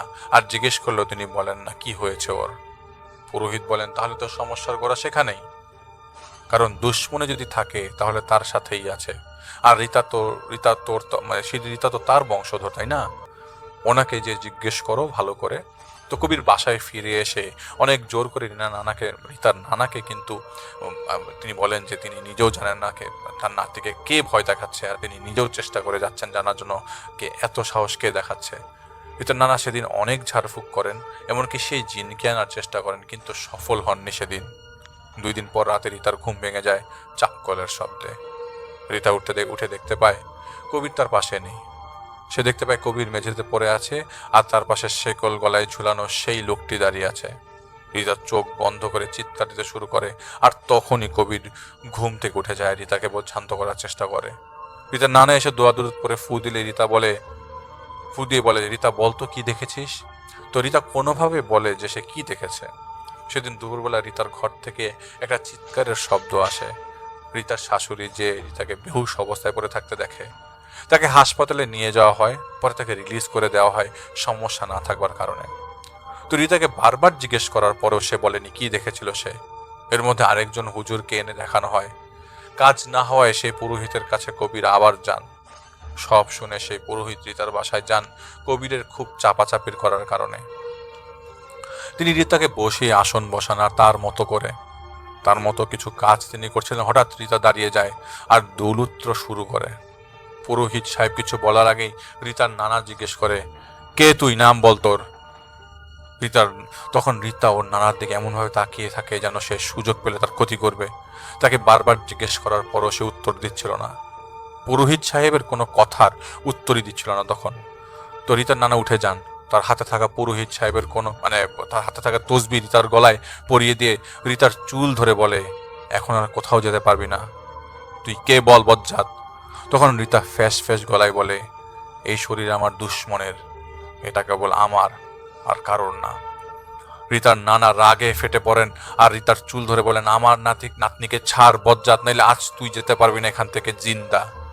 রিতা ঘাড় ঘুরিয়ে তাকায় তার নানার দিকে। রিতার নানা কাঁপতে শুরু করেন আর তিনি পড়ে যান দাঁড়ানো অবস্থা থেকে। রিতার গলায় দেওয়া তসবিটা ছিঁড়ে যায়, আর সে তার নানার দিকে তাকিয়ে বলে, তুই কি মনে করেছিলি তুই আমাকে বন্দি করবি? তখন পুরোহিত কিছু করছিলেন না। রীতা তাঁত কিরমির করে এক অদ্ভুত শব্দ করছিল, আর ঘরের মধ্যে যেন সবকিছু এক ঝটকা এলোমেলো হয়ে গেল। আর রীতা লাফ দিয়ে জানালার উপরে চড়ে বসে। রীতার নানা উঠে বসে দোয়া পড়তে শুরু করেন, আর তখন রীতার ভেতরে থাকা সেই শক্তিটা বলতে শুরু করে, जाहिर मैंने तुझे कहा था मैं दोबारा लौटूंगा। मैं शिकार करता रहूंगा तेरे बच्चे को, एक एक को मारूंगा तेरे खुदा के नाम पर, तेरे नापाक नस्ल को बर्बाद कर दूंगा तेरे खुदा के नाम पर। কামিনে বলেই রীতা সেই জানালা থেকে লাফ দিয়ে পাশের দেয়ালের উপরে পড়ে যায় আর বেহুশ হয়ে যায়। পুরো বাড়িতে আতঙ্ক ছড়িয়ে পড়ে। এদিকে রীতার মুখ দিয়ে ফেনা বেরিয়ে আসে। অনেক কষ্ট করেও রীতার জ্ঞান ফেরানো যায়নি। হাসপাতালে নিলে জানা যায় রীতার ব্রেন স্ট্রোক হয়েছে। পরে সুস্থ হয়ে বাড়ি ফেরার কয়েকদিন পর থেকেই সেই জিন ওকে আবার ধরে, আর তারপর থেকেই বেহুশের মতো সারা দিন রাত ঘুমিয়ে রয়েছে রীতা। তাকে ডাকলে বা কিছু করলে শুধু মুচকি হাসে, আর তারপর আবারও শুয়ে পড়ে। খাবার দাবার কোনো কিছুই সে খায় না। অনেক জনকে নিয়ে দেখানো হয়েছে, কিন্তু কোনো কাজ হয়নি কোনোভাবেই। কবি রীতিমতো কাঁদছিলেন কথাগুলো বলার সময়। আমি তাকে বলি যে ঠিক আছে, আমি আগে রাতে কথা বলে দেখি কিছু জানতে পারি কিনা। আমি তাকে জিজ্ঞেস করি রীতার নানা কোথায়। সে বলে সেদিনের পর সে রীতার নানাকে বাসা থেকে চলে যেতে বলেছিল, আর তিনি চলে গিয়েছিলেন। তো আমি কবিরকে বলি আপনি বাসায় যান, আগে আমি জেনে নেই সমস্যাটা কি, তারপর দেখি আল্লাহ কি রেখেছেন সামনে। তাই বলে তাকে বিদায় দিয়ে চলে আসি। রাতে আমির সাহেবকে ডাকলাম, ঠিকানাটা দিয়ে বললাম দেখুন তো রীতা নামের মেয়েটার পেছনে কে পড়েছে। যা শুনলাম তা থেকে ধারণা করতে পারি যে মেয়েটার নানার সাথে সেই জিনটার শত্রুতা, আর এই জন্যই আজ রীতার পেছনে লেগেছে, আর হুমকি তো দিচ্ছে, সাথে রীতাকে ভয় দেখাচ্ছে। উনি বললেন মেয়ের নানার সাথে কিভাবে শত্রুতা তা কি জানো? আমি বলি উনি এই কাজগুলোই করেন যা আমরা করি, আর এই কারণেই অনেক বছর আগে কিছু হয়েছিল যার কারণে সে ওনার বংশের পেছনে লেগেছে। আমির সাহেব শুনে আমাকে বলেন আগে ভালো করে দেখে নাও আর বুঝে নাও সমস্যাটা কি। আগে যে দেখে আসো কে সে কথা বলতে চাইলে কথা বলো, না চাইলে জোর করো না, আর একদম স্বাভাবিক থাকার চেষ্টা করবে যাতে সে তোমাকে শত্রু ভেবে না যেন ধরে। ওনার কথা মতো আমি পরদিন যাই, যে দেখতে পাই হাত পা ছড়িয়ে শুয়ে আছে রীতা ঘুমের মতো করে। আমি কাউকে কোনো রকমের শব্দ করতে দেই না। আমি রীতার নানার সাথে দেখা করতে চাই। যেহেতু মনোমালিন্য ছিল, তারপরও রীতার অবস্থা দেখে ওর নানা আসেন, আর আমি তাকে শক্তভাবেই জিজ্ঞেস করি আমাকে বলুন তো নানা সমস্যাটা কি। তিনি রাজি হচ্ছিলেন না। একসময় তিনি আমাকে কিছু বলতে চাইছিলেন, ঠিক সেই সময় আমি দেখতে পাই রীতার নানার ঘাড়ের পেছন দিক থেকে একটা হাত এসে ওনার গলা চেপে ধরে। আমি ছাড়ানোর চেষ্টা করছিলাম, কিন্তু কাজ হচ্ছিল না। আমি রিংটা বের করে ওনার কপালে লাগালাম, তাতেও কাজ না হয় আমি অবাক হয়ে গিয়েছিলাম। আল্লাহর রহমতে রীতার নানা গলা চাপ দিয়ে রাখা সেই শক্তিটা তাকে ছেড়ে দেয়, আর আমি তাকে টেনে তুলে এক ঘরের বিছানায় শুয়ে দিই। তিনি একটু সুস্থ হলে আমি সেই ঘর থেকে বের হয়ে রীতার ঘরে যাই আর জিজ্ঞেস করি কেন এসব কিছু হচ্ছে। তখন রীতার ভেতর থেকে সেই শক্তিটা আমাকে বলে বাত ইস লড়কি কি নেহি, इसे मैं खुद दफना दूंगा अपने दुश्मन के नाम पर। এই কথাগুলো বলে কি বোঝাতে চাচ্ছিল আমি বুঝতে পারছিলাম না। তাই আমি রীতার নানা যেই ঘরে বিশ্রাম নিচ্ছিলেন সেই ঘরে যে রীতার মা আর শাশুড়িকে আমাদের দুইজনকে কিছু সময়ের জন্য একা ছেড়ে দিতে বলি। আমি শুধু রীতার নানার চোখে তাকিয়েছিলাম, কোনো কথার উত্তর তাকে দিইনি। এক পর্যায়ে তিনি আমাকে বলেন আমার নাতিটাকে ঠিক করতে পারবে। আমি বলি আমার নানা আমি জানি না কি হবে, কিন্তু তার আগে জানার দরকার কি হয়েছিল। তিনি তখনও আমাকে বলেননি। বারবার কিছু বলতে যেয়ে থেমে যাচ্ছিলেন, কিন্তু তার চোখ দেখে আমার মনে হচ্ছিল উনি হয়তো চাপের কারণে কিছু বলতে চাইছেন না। তাই আমি সেখান থেকে চলে আসি। সেদিন রাতে আমির সাহেবকে বলি আমি যে ওর নানা মুখই খোলেননি, নিজেকে অনেক কিছু মনে করে ভাব দেখায় আমার সামনে, তাই চলে এসেছি। আর ওই জিন তো হুমকি দিচ্ছেই। তিনি আমাকে বলেন কাল আবার যাও, এবার সে বলবে তোমাকে। আমি বললাম সে আজ বলেনি, কাল বলবে কিভাবে। তিনি আমাকে বলেন আগে যাও না, ওনাকে রীতার সামনে নিয়ে যাও, বাকিটা আপনা আপনি হতে থাকবে। আর শোনো, ওনাকে তুমি বলবে যদি নিজের জ্ঞানের উপর অহংকার চলে আসে তখন সেই জ্ঞান একদিন কাজে আসে না, উনি মনে করেছিল সেই জিনকে তিনি পুনরায় কবজা করতে পারবেন, কিন্তু তিনি তা পারবেন না। তার জ্ঞান তার সাথে আর নেই। তিনি এখন শূন্য, আর কোনোদিন তিনি কিছুই করতে পারবেন না যতদিন পর্যন্ত তিনি নিজেকে পরিষ্কার করতে না পারেন। উনি যদি আজকে না বলেন এই কে এই জিন, তাহলে এমন তো না যে আমরা জানতে পারবো না। আমরা জানার চেষ্টা করছি আর জেনেও যাব একদিন। ততদিনে দেরি হবে শুধু, আর কিছুই না। নিজেকে সবার চেয়ে বেশি জ্ঞানী ভাবা যায় কেবল আয়নার সামনে দাঁড়ালে। বাস্তবে কে কতটুকু জ্ঞানী তা তার কর্মই প্রমাণ করে। আমির সাহেবের ইশারাটা আমি বুঝেছিলাম, তাই পরদিন আসরেই আমি যাই সেখানে, আর রিতার নানাকে রিতার সামনে নিতে চাই, এবং তিনি যেতে চাননি। তখন আমি আমির সাহেবকে বলা কথাগুলো তাকে বলি। রিতার মা মানে তার মেয়ের সামনে আমি এটাও বলি যে আপনার বাবা দেরি করে ক্ষতি করাচ্ছেন আপনার মেয়ের। উনি ভাবছেন কেবল উনিই সমস্যার সমাধান করতে পারবেন, কিন্তু উনি ভুলে গেছেন কর্মফল নামে একটা জিনিস আছে। তখন রিতার মায়ের চাপাচাপিতে তিনি রাজি হন। আমি ওনার সাথে মাগরিবের নামাজ পড়ি একসাথে। এরপর তিনি আমাকে বলতে শুরু করেন। আগে বলে রাখা ভালো, ওনার নাম জহির উদ্দিন। তখন 91 সাল। আমি আবারও বলছি, উনি আমাকে 1991 সালের কথা বলছিলেন। তিনি তখন বিহারে এক মাদ্রাসার শিক্ষক ছিলেন। সেই মাদ্রাসার বড় হুজুর জিন ছাড়াতেন এবং তদবিরের কাজ করতেন, আর ইনি ছিলেন তার ছাত্রের মতো। বড় হুজুর মারা যাওয়ার পর থেকে তিনি এই কাজগুলো করছিলেন। একদিন তার মাদ্রাসায় একজন লোক আসেন তার 1 মাসের শিশু বাচ্চাকে নিয়ে, যার পুরো শরীর নীল এবং ঠান্ডা ছিল। তো শিশুর বাবা বলছিলেন জন্মের কয়েকদিন পর থেকে বাচ্চা খাবার দাবার খায় না, নড়াচড়া করে না, কান্নাকাটি করে না। দেখেন গেল কয়েকদিন ধরে শরীর থেকে পচা গন্ধ আসে আর পেটও ফুলে গেছে। তিনি বাচ্চাটাকে দেখার সাথে সাথে 2 পা পিছিয়ে যান আর বাচ্চাটাকে মাটিতে রাখতে বলেন তাকে। তিনি বলেন, তুমি দেখো না যে তোমার বাচ্চাটা মরে গেছে, পেট ফুলে গেছে? তখন সেই লোক বলে, হুজুর বলেন কি, আমার বাচ্চা তো নড়াচড়া করে, ওই যে দেখেন চোখ খোলা। তখন তিনি আরেকটু এগিয়ে এসে দেখতে পান যে বাচ্চাটা নড়াচড়া করছে আর আসলেই তাকিয়ে আছে, কিন্তু বাচ্চাটার চোখ গলে গেছে আর শরীরেও পচন লেগেছে, যা বাচ্চাটার বাবা দেখছে না। উনি তো বুঝতে পেরেছেন সমস্যা কি, তাই তিনি বাচ্চাটার চারপাশে একটা গোল দাগ দিয়ে এবং বাচ্চাটার বাবাকে বলেন, চুপচাপ বসে থাকো, যা কিছু হবার হোক, তুমি কিন্তু ভয় পাবে না, বসে থাকবে। বলেই তিনি একটা বেত নিয়ে আর একটা গোল দাগ মাটিতে এঁকে বসেন এবং কিছু আয়াত পড়তে পড়তে মাটিতে লাঠির বাড়ি মারতে লাগলেন।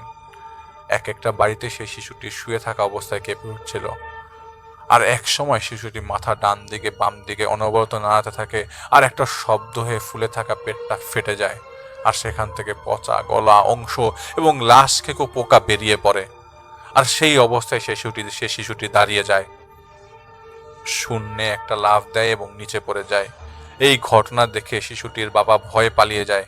পরে শিশুর বাবার সাথে আসা লোকজন জানতে চায়, হুজুর কি হয়েছিল? উনি বলেন যে বদজিন আসর করেছিল, যখন বাচ্চাটা মরে গেছে তখনই, হয়তো ওই বাচ্চাটাকে মেরেছিল। এখন তো জিনটা পালিয়ে গেছে, তাই জানতে পারলাম না কি কারণে সেই কাজ করেছে। সেই জিন বাচ্চার ভেতরেই ছিল, যার কারণে তোমাদের মধ্যে হয়েছে, মানে সে বাচ্চাটা জীবিত, মানে তোমাদের মনে হয়েছে বাচ্চাটা জীবিত, কিন্তু তোমরা যখন এখানে এনেছিলে তখনই আমি বুঝে গিয়েছিলাম যে কি হয়েছে। যা হবার হয়ে গেছে, বাচ্চাটাকে দাফন দিয়ে দাও। পরে তারা লাশ নিয়ে চলে যায়। এর কয়েকদিন পর তিনি রাতে স্বপ্নে দেখতে পান সেই বাচ্চাটার বাবা একটা বট গাছের দিকে যাচ্ছে, আর সেই গাছ থেকে একটা দড়ি ঝুলে পড়ে নিচের দিকে। সেই দড়ি সেই লোক গলায় বাঁধে, আর তখনই সেই দড়িটা গাছের উপর থেকে কেউ টেনে তুলে আর সেই লোক ফাঁসিতে ঝুলে যায়। এটুকু দেখেই তার ঘুম ভেঙে যায়। সেদিন দুপুর নাগাদ তিনি জানতে পারেন সেই গ্রামের শেষের দিকে সীমানায় থাকা একটা বট গাছে সেই বাচ্চাটার বাবা ফাঁসিতে ঝুলছে। সেই লোককে কবর দেওয়া হয় জানাজা না পড়িয়ে। গ্রামের আরেক কোণে থাকা বন জঙ্গলের মধ্যে তাড়াহুড়া করে দাফন দেওয়া হয়। তো উনি এমন গুরুত্ব দেননি। সেদিন তিনি কোনো কাজে পাশের গ্রামে গিয়েছিলেন। ফিরতে ফিরতে সন্ধ্যা পার হয়ে রাত হয়ে গেছে। হেঁটেই ফিরছিলেন তিনি। একসময় তিনি লক্ষ্য করলেন তার পেছনে কেউ একটু দূরত্ব বজায় রেখে হাঁটছে।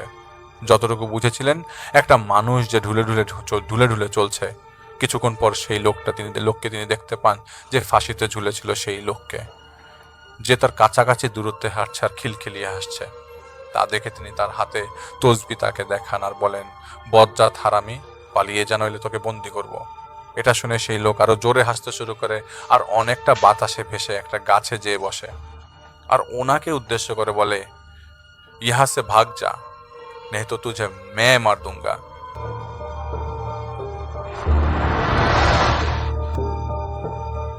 তো শুরুতেই যার ঘটনা শেয়ার করব তার নাম সাহান ভাই। তিনি কাতার থেকেই ঘটনাটা পাঠিয়েছেন। উনি যখন ক্লাস 10-এ পড়তেন তখনকার সময় একটা ঘটনা আছে যেটা ওনার মাঝে ঘটেছিল, মানে উনি একটা হুজুরের মাধ্যমে ঘটনাটা ফেস করেছিলেন, সেটাই আমাদেরকে শেয়ার করেছেন। ওনার বাড়ি তখন ছিল সিলেটে। তো একটা বেসরকারি স্কুলে পড়া লাগবে দেখে উনি ওনার বাড়ি থেকে একটু দূরে পাশেই আরেকটা জায়গায় উনি একটা স্কুলে ভর্তি হন। তো সেখানে বোর্ডিং ওনার থাকতে হতো। ওনারা 3 বন্ধু একসাথে থাকতেন। তো একে একে ওনাদের থাকা হতো। তো তখন 2013 সাল ছিল এবং একটানা নাকি হরতাল বা অবরোধ কিছু একটা ছিল। সেই কারণে দেখা যেত ওনাদের ক্লাস খুব একটা হতো না, স্কুল নাকি বন্ধ থাকতো। তো সন্ধ্যার পর উনি নাকি প্রায় ফ্রি থাকতেন এবং বিভিন্ন মসজিদ এবং মাদ্রাসায় ঘোরাঘুরি করতেন। তো সেখানে কোনো একটা হুজুরের সাথে ওনার বেশ ভালো একটা সম্পর্ক হয়। সেই হুজুরের নাম তিনি নিতে মানা করেছে, দেখুন সেই নাম নিচ্ছি না। তো সেই হুজুর ছিল আধ্যাত্মিক লাইনের হুজুর। তিনি নাকি অনেক মানুষের সাথে মেলামেশার মাধ্যমে অনেক সমস্যার সমাধান করতেন এবং এই কারণে সেই হুজুরটা অনেক পপুলার একটা হুজুর ছিল সে এলাকায়। কোনো ক্রমে সেই হুজুরের সাথে সাহান ভাইয়ের খুব একটা ভালো সম্পর্ক হয় এবং সেই হুজুরকে তিনি বলে যে, হুজুর আমি তো প্রায় সময় এরকম ফ্রি থাকি সন্ধ্যার পরে, তো আপনি যদি কখনো কোনো সমস্যার সমাধান করতে যান কোনো বাসায়, হ্যাঁ জিন তাড়াবেন বা কাউকে ব্ল্যাক ম্যাজিক করা হচ্ছে সেটা সমস্যার সমাধান করবেন, তখন ওটা আমাকে নিয়ে যাবেন, আমি দেখবো এটা কিভাবে করেন। তো হুজুর বলতেছে ঠিক আছে, আমি সামনে এরকম যদি কখনো কোনো সমস্যার মধ্যে পড়ি বা সমস্যার সমাধান করি তখন আমি তোমাকে নিয়ে যাব। এরকম কোনো একদিন ডাকা হয় সেই সাহান ভাইকে। হুজুর বলে যে তুমি এরকম এসে পড়ো, মুখ বাসায় আমি যাচ্ছি। তখন হুজুর সেই বাসায় যায়। তো বাসার যে কর্তা ছিল তার নাম রাজ্জাক সাহেব। তিনি সেই হুজুরকে বলতেছে যে, হুজুর সমস্যা হচ্ছে আমার ছেলেকে নিয়ে। মাসখানেক ধরে আমার ছেলের একটা সমস্যা, সে অসুস্থ থাকে এবং অনেক ডাক্তার দেখাইছে কিন্তু কোনো উপকার হয় না এবং ওর ডান হাতটা নাকি প্রায় সময় ব্যথা করে। তো হুজুর বলতেছে যেটা মানে কবে থেকে কিভাবে শুরু একটু বলেন তো। তখন সেই রাজ্জাক সাহেব বলতেছে যে, হুজুর সমস্যাটা হচ্ছে যে তখন পূজার সময় ছিল, তা আমার এই ছেলে ওর বন্ধু বান্ধব নিয়ে ওরা বিভিন্ন পূজা মণ্ডপ ঘুরতে গেছিল। তো আসার পথে ও ওর বন্ধু বান্ধব যারা ছিল তাদের সাথে কথায় কথায় বাজি ধরে একটা জায়গায় গেছিল। সেই জায়গা থেকে আসার পরে আমার ছেলের সমস্যা। তখন সেই ছেলেটাকে হুজুর জিজ্ঞেস করতেছে, বলতেছে বাবা তুমি কোথায় গেছিলে, কি একটু বলো তো, দেখো তো মনে করতে পারো নাকি। তখন সেই ছেলে বলতেছে যে আমরা এরকম কয়েকজন বন্ধু মিলে পূজার মণ্ডপ শেষ করে একটা জায়গা আছে, ওখানে একটা পুরান মন্দির আছে, সেই মন্দির এখন কেউ যায় না এবং মন্দিরটার পিছনটা খুব খারাপ এরিয়া ছিল। তা আমি আমার বন্ধুর সাথে এরকম বন্ধুদের সাথে বাজি ধরে সেই মন্দির পিছিয়ে গেছিলাম এবং আমি বলছিলাম যে আমি মিনিমাম আধা ঘন্টা সেখানে থাকতে পারবো। আমি এরকম যাওয়ার পরে তো আমার খুব প্রস্রাবের বেগ হয়, তাই মন্দিরের পিছিয়ে একটা ডোবা ছিল, সেখানে আমি প্রস্রাব করি এবং প্রস্রাব করার সঙ্গে সঙ্গেই আমাকে কিছু একটা জোরে চর মারে এবং আমাকে খুব বাজে ভাষায় গালি দিচ্ছিল। তখন আমি প্রচন্ড ভয় পেয়ে যাই এবং আমি যখন দৌড় দিয়ে ফেরত আসতে যাব তখন দেখতেছি যে অনেকে আমার পিছে দৌড়াচ্ছে, মানে ফিল করতেছিলাম যে অনেকে আমার পিছে দৌড়াচ্ছে এবং আমি হোঁচট খেয়ে পড়ে যাই। তখন নাকি ছেলেটা বলতেছে তখন ছিল প্রায় রাত 10টা কি 10:30 বাজবে। আমার যখন সেন্স আসে তখন দেখি যে আমার বন্ধু বান্ধব আশেপাশে এবং তারা বলতেছে যে দেখ এখন রাত 2:30 বাজে, তুই এতক্ষণ কোথায় ছিলি। তখন সেই ছেলেটা বলতেছে আমি কিছুই বলতে পারবো না। তারা আমাকে বাসায় নিয়ে আসে। তারপর থেকে এরকম আমার শরীর প্রায় সময় জ্বর থাকে, ডান হাতটা ব্যথা করে, খাওয়া দাওয়ার রুচি নাই, আর বলতেছে সেই ছেলেটা। তখন হুজুর বলতেছে আচ্ছা ঠিক আছে, আজকে তো কোনো কিছু করা সম্ভব না, আমি ওর নাম ঠিকানা বা ও আপনি যেখানে থাকেন বা আপনার নাম এগুলো সবকিছু বিস্তারিত দেন, আমি একটু দেখি কি করা যায়, আমি আপনাকে জানাবো। কয়েকদিন পর সেই হুজুর আবারই বাসায় আসে এবং সেই সাহান ভাইকে নিয়েই আসে।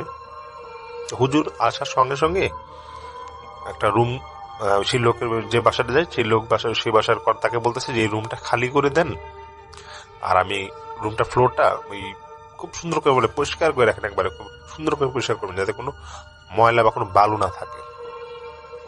সেই হুজুর একটা লাল কাপড় বিছায় বিছানোর পর তিনি কিছু ফুল সেই কাপড়টা চারপাশে রাখে। তারপর অনেকক্ষণ ধরে নাকি হুজুর কিছু একটা পড়তেছিল। কিছুক্ষণ পর একটা জিন আসে।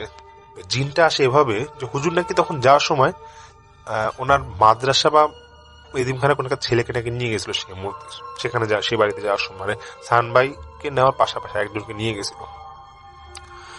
তো সাহান ভাই বলে যে তখন নাকি যে বাসাটায় ওনারা গিয়েছিল, তো হুজুর যখন এরকম কিছু একটা পড়তেছিল, হঠাৎ করে একটা দরজা ছিল, মানে সাইডে একটা দরজা, সেখানে জোরে জানি কেউ নক করছে। নক করার সঙ্গে সঙ্গে ছোট্ট একটা আলোর মতো কিছু একটা নাকি ঘরের মধ্যে ঢুকে। যদি আমি বলতে ভুলে গেছি, তখন নাকি ছিল সন্ধ্যার পর পর, মানে অন্ধকার মোটামুটি ভালোই ছিল, আর রুমের লাইট জ্বালাতে মানা করছিল হুজুর। যা হোক, হুজুরের সাথে যে ছেলেটা ছিল সেই ছেলেটার উপর নাকি কিছু একটা এসে ভর করে, এবং সেই ছেলেটাকে আগে দিয়ে বলে রাখা হয়েছিল যে তোমার উপরে এসে ভর করতে পারে। তো যেটা এসেছিল সেটা ছিল একটা খারাপ জিন, বদ জিন। সে এসে বলতেছে হুজুরকে যে দেখেন, রাজ্জাক সাহেবের ছেলে সে একটা খারাপ কাজ করছে দেখে আমি ওর ক্ষতি করতে চাই এবং আমি ওর ক্ষতি করে ছাড়বো। তখন হুজুর বলতেছে কি সমস্যা করছে বলেন তো।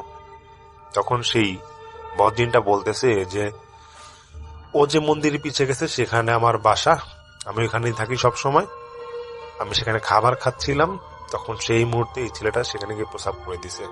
এই জন্য আমি ওকে একটা চর মারি, এবং ওর যে ডান হাত আছে তখন কিন্তু ওর ডান হাতে আমি মচটাই দিছিলাম, ও বুঝে নাই, এই জন্য ওর ডান হাত ব্যথা করে, আর এই ডান হাতের ক্ষতি হবে, এটা কেউ এটা শুধরাতে পারবে না, কোন ডাক্তার কবিরাজ দিয়ে কিছুই হবে না। এটা বলেই নাকি বদজিনটার সঙ্গে সঙ্গে চলে যায়। হুজুর পরে ছেলেটা কোনো একটা সমস্যার সমাধান করতে পারে না, অনেক পড়াপানি অনেক কিছু দেয়, সমস্যার সমাধান হয় না। সাহান ভাই বলে যে ভাই আমি পরে কোনো একটা মাধ্যমে জানতে পারি যে সেই ছেলেটা এরকম ডান সাইডটা নাকি পুরো অবশ হয়ে যায়, মানে ডান হাতের যে সাইডটা এটা সম্পূর্ণ অবশ হয়ে যায়, ছেলেটা পরে আর সুস্থ হয় না। এটা শাহান ভাইয়ের একটা বাস্তব ঘটনা, যেটা উনি এই হুজুরের মাধ্যমে দেখেছেন। তো এখন আমি আরেকটা ঘটনায় চলে যাচ্ছি, যেটা আমাকে পাঠিয়েছেন ফাতেমা নামের একজন।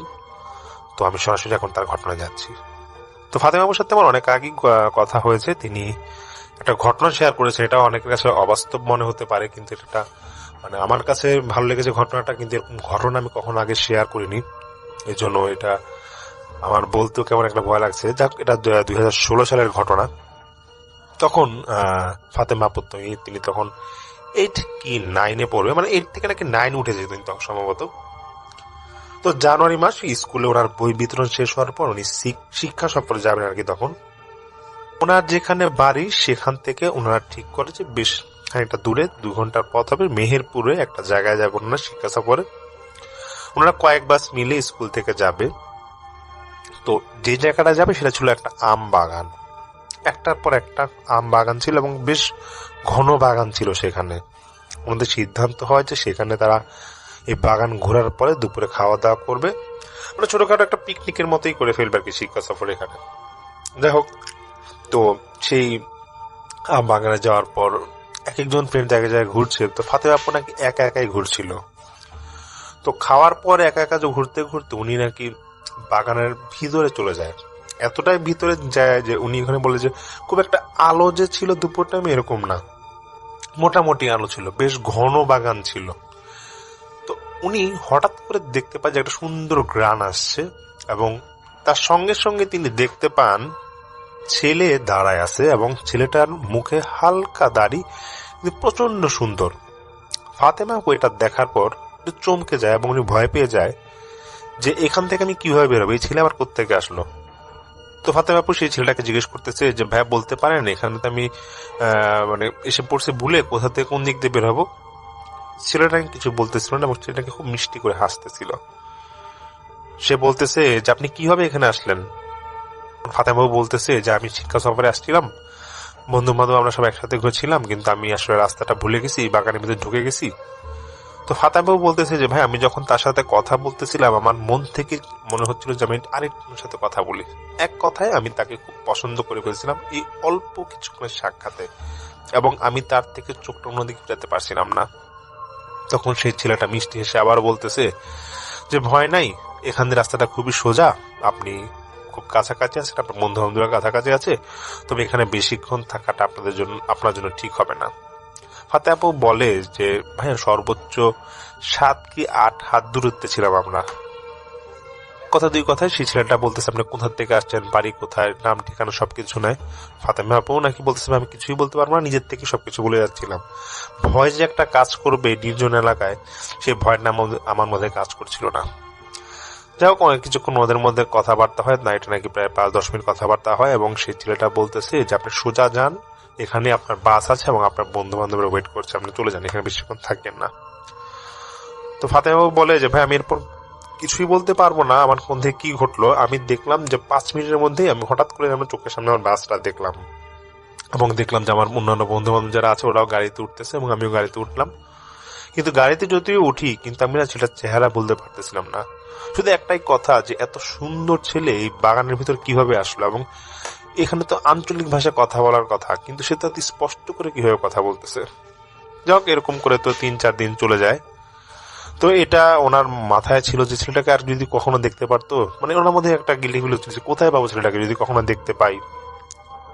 তো কোনো একদিন দুপুরের পর ফাতেমা আপুর আম্মা বলতেছে যে ওনাদের বাড়িতে 2টা ছাগল ছিল, তো বলতেছে এই ছাগলগুলো একটু ঘাস খাওয়ায় নিয়ে আয়। উনি তখন সেই 2টা ছাগলকে ঘাস খাওয়ানোর জন্য ওনাদের বাড়ির সামনে মাঠে চলে যায়। তো মাঠ থেকে যখন সেই ছাগল 2টাকে নিয়ে আবার ফেরত আসবে মাগরিবের ঠিক আগ মুহূর্তে, তখন তিনি সেই ছেলেটাকে আবার দেখতে পায়। তো উনি দেখতেছে যে উনি যে দিক দিয়ে রাস্তা দিয়ে আসবে ঠিক রাস্তার অপোজিট সাইডে সে ছেলেটা আর কি। এবার ছেলেটাকে দেখে একদিক দিয়ে যখন খুশি হচ্ছিল, অপর দিক দিয়ে উনি আবার খুব চমকে যাচ্ছিল যে এই ছেলেটা কিভাবে আবার এখানে আসলো। তখন সেই ছেলেটা ওনাকে দেখে আবার সেই রকম একটা মিষ্টি হাসি দেয় এবং বলতেছে যে এই ফাতেমা এদিকে আসো, তুমি এখানে কি করে। তখন সেই ফাতেমা বলতেছে যে আমার বাসা তো এখানেই, আপনি এখানে কিভাবে আসলেন। তখন সেই ছেলেটা বলতেছে যে আমি তো অনেক বছর দেশের বাইরে ছিলাম, আমার বাসার সামনেই, তো হঠাৎ করে তোমার এখানে এসে পড়লাম আর কি। যাক, আমাদের বাসা তাহলে খুব কাছাকাছি, দেখা হবে তাহলে।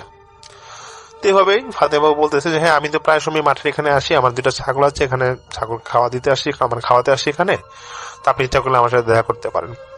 ফাতেমা বলে যে সামির ভাই, এরপর আস্তে আস্তে যখন আমি এরকম আসা শুরু করি, দেখি যে আমি যখন আসি তখন সেই ছেলেটা আসে এবং আমার সাথে একটা খুব ভালো একটা সম্পর্ক হয়। তা আমাদের একটা বন্ধুত্ব হয় এবং এই বন্ধুত্বের মাধ্যমে আমি ছেলেটার প্রেমে পড়ে যাই এবং আমরা একে অপরকে খুব পছন্দ করা শুরু করি। এবং ছেলেটার একটা দিক আমার খুব বেশি ভালো লাগতো যে সে যখনই আমি তার সাথে দেখা করতে আসতাম, তখন সেই ছেলে আমাকে সবসময় নামাজের কথা বলতো, কোরআন হাদিসের কথা বলতো এবং মাঝে মাঝে আমার সাথে দেখা করতে এসে অনেক কোরআন তেলাওয়াত মানে পড়ে শোনাতো। এগুলোতে আমি খুব মুগ্ধ হয়ে যেতাম। এবং ছেলেটার একটাই কথা যে সে সবসময় আমাকে উপদেশ দিত এবং বলতো যে কখনো কোনো খারাপ কাজ করবা না, মিথ্যা কথা বলবা না, সৎ পথে থাকবা। তো এগুলা দেখে আমি তার প্রতি আরো বেশি মুগ্ধ হই। এবং একটা দিন সেই ছেলেটা আমাকে বলতেছে যে ফাতেমা দেখো, তুমি তোমার সাথে দেখা করো, তোমার সাথে আমার একটা সম্পর্ক মানে গড়ে উঠেছে। তো আমি যেটা বলবো যে যদি চেষ্টা করো একটু সন্ধ্যার পর দেখা করা যায় নাকি, দেখো আমার জন্য ভালো হয়, কারণ এই দিন দুপুরে যে আমরা দেখা করি তাহলে তো সমস্যা, অনেকে গ্রামগঞ্জে অনেকে দেখে ফেললে খারাপ কিছু বলবে। ফাতেমা বলতেছে যে দেখো, আমি যদি সন্ধ্যার পর দেখা করি তাহলে তার খারাপ দেখায়, আর এখন তো এটা গ্রামগঞ্জে তো সন্ধ্যার পর এরকম বের হওয়া যায় না। তো একটা বিষয় আমি বলতে ভুলে গেছিলাম, সেই ছেলেটার নাম ফাতেমা আপু আমাকে বলেছিল যে তার নাম ইয়াসিন। তো যাই হোক, সেই ইয়াসিনের সাথে তার আরো সম্পর্ক ভালোই করতে থাকে। তো একদিন বিকালে সেই ইয়াসিন আর দেখা করতে আসে না, এরকম নাকি কয়েকদিন হচ্ছিল। হঠাৎ করে মাঝরাতে ফাতেমা আপু যে রুমে থাকে তার নাকি হঠাৎ করে ঘুম ভেঙে যায় একটা ফিসফিসানের একটা আওয়াজে। দেখতেছি জানলার পাশ দিয়ে একটা আওয়াজ আসতেছে এবং উনি যখন ভালোভাবে জানলার দিকে তাকায় দেখতেছে ইয়াসিন দাঁড়ায় আছে এবং ফাতেমা বাবুকে উদ্দেশ্য করে বলতেছে ফাতেমা তুমি ঘুম থেকে ওঠো, একটু আমার সাথে দেখা করো, একটু বাইরে আসো। ফাতেমা বাবু বলতেছে যে বাইরে আসতে পারবো না, অনেক রাত হয়ে গেছে, তুমি এখানে কিভাবে আসলা। তখন ইয়াসিন বলতেছে যে আমি এর মধ্যে খুব একটা কাজে মানে ব্যস্ত হয়ে গেছিলাম, তুমি জানলা দিয়ে কথা হলো, আসি গেছে এখানেই বলো। তখন সেই জানলার উপর থেকেই সেই ইয়াসিন ফাতেমাপুর হাত ধরে ও ফাতেমাবু বলে যে ভাই আমার হাতটা যখন ধরবে পরে আমার এমন খারাপ লাগতেছিল যে মনে হচ্ছে শরীরটা যেন কেমন একটা ভার হয়ে গেল এবং ওর হাতটা ছিল প্রচন্ড গরম, মানে সেই ইয়াসিনের হাতটা ছিল প্রচন্ড গরম, যেন ওর প্রচন্ড জ্বর। তখন আমি ইয়াসিনকে সঙ্গে সঙ্গে বলি ইয়াসিন তুমি কি অসুস্থ, তোমার এরকম জ্বর আসছে কেন। তখন ইয়াসিন বলতেছে না জ্বর কোথায়, আমার শরীরের তাপমাত্রা তো এরকমই থাকে, এটা কোনো ব্যাপার না, আমি তোমার জন্য কিছু খাবার নিয়ে আসছি, তুমি খাবারগুলো খাবা নাকি, নাও। তখন জানালার ওপাশ থেকেই সেই ইয়াসিন বেশ কিছু মিষ্টি এবং এমন কিছু ফল দেয় যে ফলগুলো নাকি তখন পাওয়া অসম্ভব ছিল। হয় না যে শীতকালে শীতকালে যেমন আম পাওয়া যায় না, বা শীতকালে কাঁঠাল পাওয়া যায় না, এরকম টাইপের আর কি। মানে তখন সিজন ছিল না, কিন্তু সেই ফলগুলা সেই ইয়াসিন তখন ফাতেমাকে দেয় এবং দিয়ে বলতেছে যে ফলগুলা খুব খাবা, আমরা কষ্ট করে আনছি। তখন ফাতেমা নাকি এক হাতে নেয় এবং ইয়াসিন যাওয়ার পর সে সেগুলা খায় এবং সে আমাকে বলে, সামির ভাই এরকম ফল আমি আগে কখনো খাই না, এতটা টেস্ট ছিল সেই ফলগুলাতে এবং খুবই মিষ্টি ছিল। তো ফাতেমা আপু এটা খাওয়ার পরে তখন নাকি এরকম আস্তে আস্তে দেখা যেত যে ইয়াসিন যে সে নাকি এরকম মাঝরাতে প্রায় এরকম জানানোর ওপার থেকে ওনার সাথে প্রায় দেখা করতে আসতো এবং দিনের বেলা খুব একটা দেখা করতো না। এরকম নাকি প্রায় 8-9 মাস হয়ে গেছিল ওনাদের দেখা সাক্ষাৎ, এবং প্রায় সময় নাকি এরকম একই সময় খাবার নিয়ে আসতো, ফুল নিয়ে আসতো, এগুলো যে আনতো।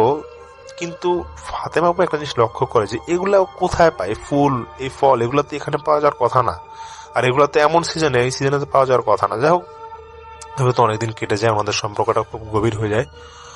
হঠাৎ একদিন রাতের কথা, সেই রাতে যখন ইয়াসিন সে আসে, সেই জানলার ওপারে থাকি সবসময় কথা বলতো, তখন সে এসে বলতেছে সেই ফাতেমা আব্বুকে যে আজকে আমি তোমাকে কিছু কথা বলবো, যদি সম্ভব হয় দরজাটা খুললে তুমি একটু উঠানের দিকে আসো, আমি তোমার সামনাসামনি কিছু কথা বলতে চাই। তখন ফাতেমা আব্বু বলতেছে, তুমি যে আসবা বাড়ির পিছনের জানলা দেখে তোমার সাথে আমি কথা বলতে পারতেছি, এখন সামনে যদি উঠানের দিকে আসো কেউ যদি দেখে ফেলে। তখন ইয়াসিন সে বলতেছে যে কেউ দেখবে না, তুমি আসো, ভয় নাই, আসো। তখন সেই ফাতেমা আপুর সামনাসামনি যায়, তো ইয়াসিন যে তার মন খুব খারাপ, সে হঠাৎ করে বলতেছে যে ফাতেমা তুমি কি আমাকে ছেড়ে কখনো চলে যাবা? তখন ফাতেমা বলতেছে, না আমি কখনোই যাবো না তোমাকে ছেড়ে। তখন এক কথা দুই কথা সেই ছেলেটা বলতেছে যে আজকে আমি একটা সত্যি কথা বলে যাচ্ছি, আমি জানি না এটার পর কি হবে, তুমি আমাকে পছন্দ করবা নাকি? তো ফাতেমাও বলতেছে যে না কোনো সমস্যা নাই, তুমি অনেক ভালো ছেলে, আমার ফ্যামিলি তোমাকে পছন্দ করবে, বলো কি বলতে চাও তুমি। সেই ইয়াসিন হেসে হেসে একটু বলতেছে যে আমি তোমাদের মতো মানুষ না, আমি জিন। এটা শোনার সঙ্গে সঙ্গে ফাতেমা একটু হেসে দিয়ে উড়াই দিচ্ছে কথাটা, বলতেছে এটা কি উল্টা পাল্টা কথা বলো। তখন সেই ইয়াসিন বলতেছে যে তুমি আমার পায়ের দিকে তাকাও তো, দেখো তোমার পাটা দেখতে পারো নাকি। ঠিক ঠিকই ফাতেমা দেখতেছে সেই ইয়াসিনের পা দেখা যায় না। তখন ইয়াসিন খুব কান্না কান্না ভয়েসে বলতেছে যে ফাতেমা আমি তোমাকে ভালোবেসে ফেলছি, আমাকে তুমি তাড়াই দিও না, আমি শুধু একটাই আমার সমস্যা যে আমি জিন, মানুষ রূপে তোমার সাথে দেখা করতে আসতাম, তোমাকে আমি পছন্দ করছি সে আম বাগানে দেখার পর। এটা বলার পর ফাতেমা আপু বলতেছে যে তুমি এগুলো কি বলতেছো, আমার তো মাথায় কিছু ঢুকতেছে না। ফাতেমা আপু নাকি কিছুক্ষণ পুরো থান্ডার্ড হয়ে গেছিল, মানে উনি নাকি পুরো পৌঁছিয়ে গেছিল যে কি করবে না করবে। হঠাৎ করে না মাথায় ঢুকতেছিল যে হ্যাঁ ছেলেটা কথা সত্যি হতে পারে, কারণ এত রাতে সব দরজা বন্ধ থাকার পরে কিভাবে তার বাড়ির পিছনে সে ইয়াসিন তার জানলার পাশে আসতো, এই ফলমূলগুলো কোথা থেকে কি আনতো, এবং নামাজ কালামের কথা যে বলতো বা ভালো কথার কথা বলতো, এগুলো যখন বলতো সবকিছু মানে ফাতেমা আপু বুঝে যে না এটা আসলে জিন হতে পারে। তো তারপর ফাতেমা আপু সেই ইয়াসিনকে বলে যে আমাকে একটু ভাবার সময় দাও 2-1 দিন, তারপর আমি তোমাকে জানাবো। তারপর ফাতেমা আপু সিদ্ধান্ত নেয় যে না, যেহেতু ভালোবেসেই ফেলছে, উনি ইয়াসিনকেই বিয়ে করবে এবং ইয়াসিনের সাথে থাকবে।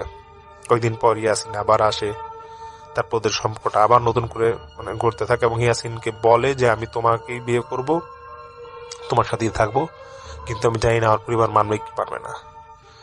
তো ইয়াসিন দুই কথা বলতে মানে সম্পর্ক চলতেছে। তো ইয়াসিন বলতেছে যে ফাতেমা আমি তো তোমার কাছে বা তোমার যে বাড়িঘর সব দেখেছি, তো তুমি একদিন আমি যেখানে থাকি সেখানে তুমি আসো। তখন সেই ফাতেমাকে বলে যে তুমি আজকে রাতে ঘুমানোর সময় চোখ বন্ধ করবা এবং আমি স্বপ্নে তোমাকে আমার দেশ দেখাবো যেখানে আমি থাকি। ফাতেমা বাবু বলে যে ভাই আমি তারপর সেই রাতে যখন ঘুমাই তখন সেই স্বপ্নের মাধ্যমে আমি ইয়াসিন যেখানে থাকে সেখানে গিয়েছিলাম এবং সে আমাকে হাত ধরে নিয়ে যায়। সেখানে অনেক বাগান দেখি, অনেক বড় বড় বাড়ি দেখি, কিন্তু বাড়িগুলো দেখে মনে হচ্ছিল অনেক পুরানো প্রাসাদের মতো এবং এতটাই সুন্দর ছিল যে আমার মনে হচ্ছিল যে আমি যখন সেখানে থেকে যাই। কিন্তু ইয়াসিনের একটাই কথা যে তোমার পরিবারের অমতে আমি তোমাকে বিয়ে করতে পারবো না, তুমি আমার এখানে আসবা ঠিক আছে, বাট তোমার পরিবার কি বলে দেখো আগে। তারপর এরকম নাকি ওনাদের মধ্যে যখন কথা হতো প্রায় রাতে নাকি ইয়াসিন আসতো এবং ফাতেমা আপু কথা বলতো।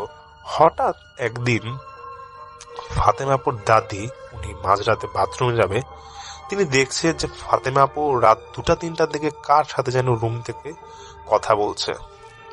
এটা শোনার পর ফাতেমা আপুর দাদি ভাবে হয়তো বা সে কোনো বাহ্য স্বপ্ন দেখছে নাকি, যে জন্য রুমে থেকে কথা আসছে। কিন্তু না, কয়েকদিন যখন টানা এই শব্দটা বা এই কথার সব ভয়েসটা উনি পায় সেই দাদি, তখন তার একটু সন্দেহ জাগে এবং সে সরাসরি ফাতেমা আপুকে জিজ্ঞেস করে যে তুই রাতে কার সাথে কথা বলিস।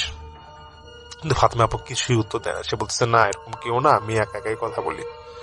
দাদির মনে সন্দেহ খুব জাগে এবং সে বুঝে যায় যে নিশ্চয়ই বাড়িতে কেউ আসে। কিন্তু সে হয়তো ভাবে যে হ্যাঁ, এমন হতে পারে যে ফাতেমা অন্য কোনো ছেলের সাথে সম্পর্ক আছে, যে জন্য সেই ছেলে হয়তো আশেপাশে আসে, ওর সাথে কথা বলে। তো দাদি একটু কড়া নজর দেয় এবং ইচ্ছা করে সে সেই ফাতেমা আপুর প্রতি একটু আগ্রহ বাড়ায় দেয় যে রাতে দেখবে যে কি করে, লুকায় লুকায় দেখবে। তো একদিন সে দাদি দেখতেছে, খেয়াল করে যে ফাতেমা আপু কথা বলে ঠিকই, কিন্তু তার সামনে কাউকে দেখতে পায় না। তখন সেই দাদি ফাতেমা আপুকে জোরপূর্বক জিজ্ঞেস করে যে তুই বল এটা কে, তুই কার সাথে কথা বলিস। পরের দিন সকালের মুহূর্তে জিজ্ঞেস করে।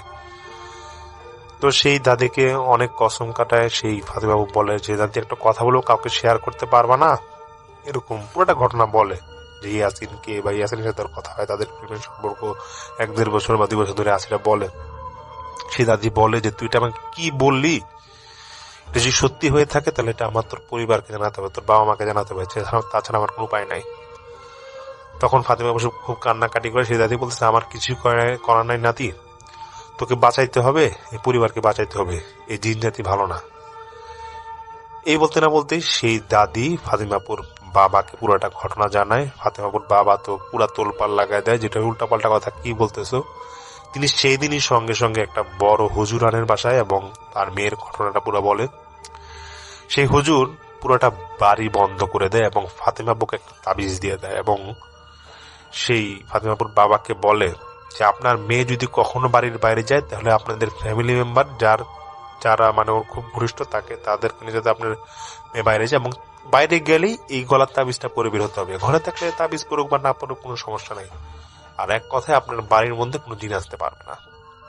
তবে হ্যাঁ, এই জিনকে যদি ভুলাতে চান, জিনের অস্তিত্ব যদি ওর মাধ্যমে ওর কাছ থেকে ভুলাতে চান, তাহলে লোকে বাড়িতেই রাখবেন, সচরাচর বাড়ি থেকে বের করবেন না। ফাতেমা বলে যে ভাইয়া, তারপর থেকে শুরু করে টানা 8 মাস কি 9 মাস হবে আমি বাড়িতে ছিলাম, আমাকে বাড়ি থেকে কেউ বের করে না এবং সেই ইয়াসিনকে আমি স্বপ্ন দেখতাম না এবং সে আমার সামনে আসতো না। এবং যদি আমি কখনো বাড়ির থেকে যদি কখনো কোনো কাজে বাইরে যেতাম, তখন আব্বা আমাকে নিয়ে যেত এবং সেই তাবিজটা রাখতাম এবং সেই জিন জাতীয় কিছু আমি বাইরেও দেখতে পারতাম না এবং ইয়াসিনকে আমি কখনো দেখিনি। ফাতেমা আপু বলে যে ভাই, আমার সাথে একটা সম্পর্ক হয়েছিল ওর এবং এখন আমি ওকে অনেক ভালোবাসি, কিন্তু সেই ইয়াসিনকে আমি কখনো দেখি নাই এবং আমার খুব ইচ্ছা যদি ইয়াসিনকে আবার দেখতে পারি, কিন্তু কখনো ইয়াসিনকে দেখি নাই এবং জানি না আর কখনো দেখবো নাকি। তো এই ঘটনাটা আমার কাছে একটু অদ্ভুত লেগেছে দেখে আপনাদের কাছে শেয়ার করা।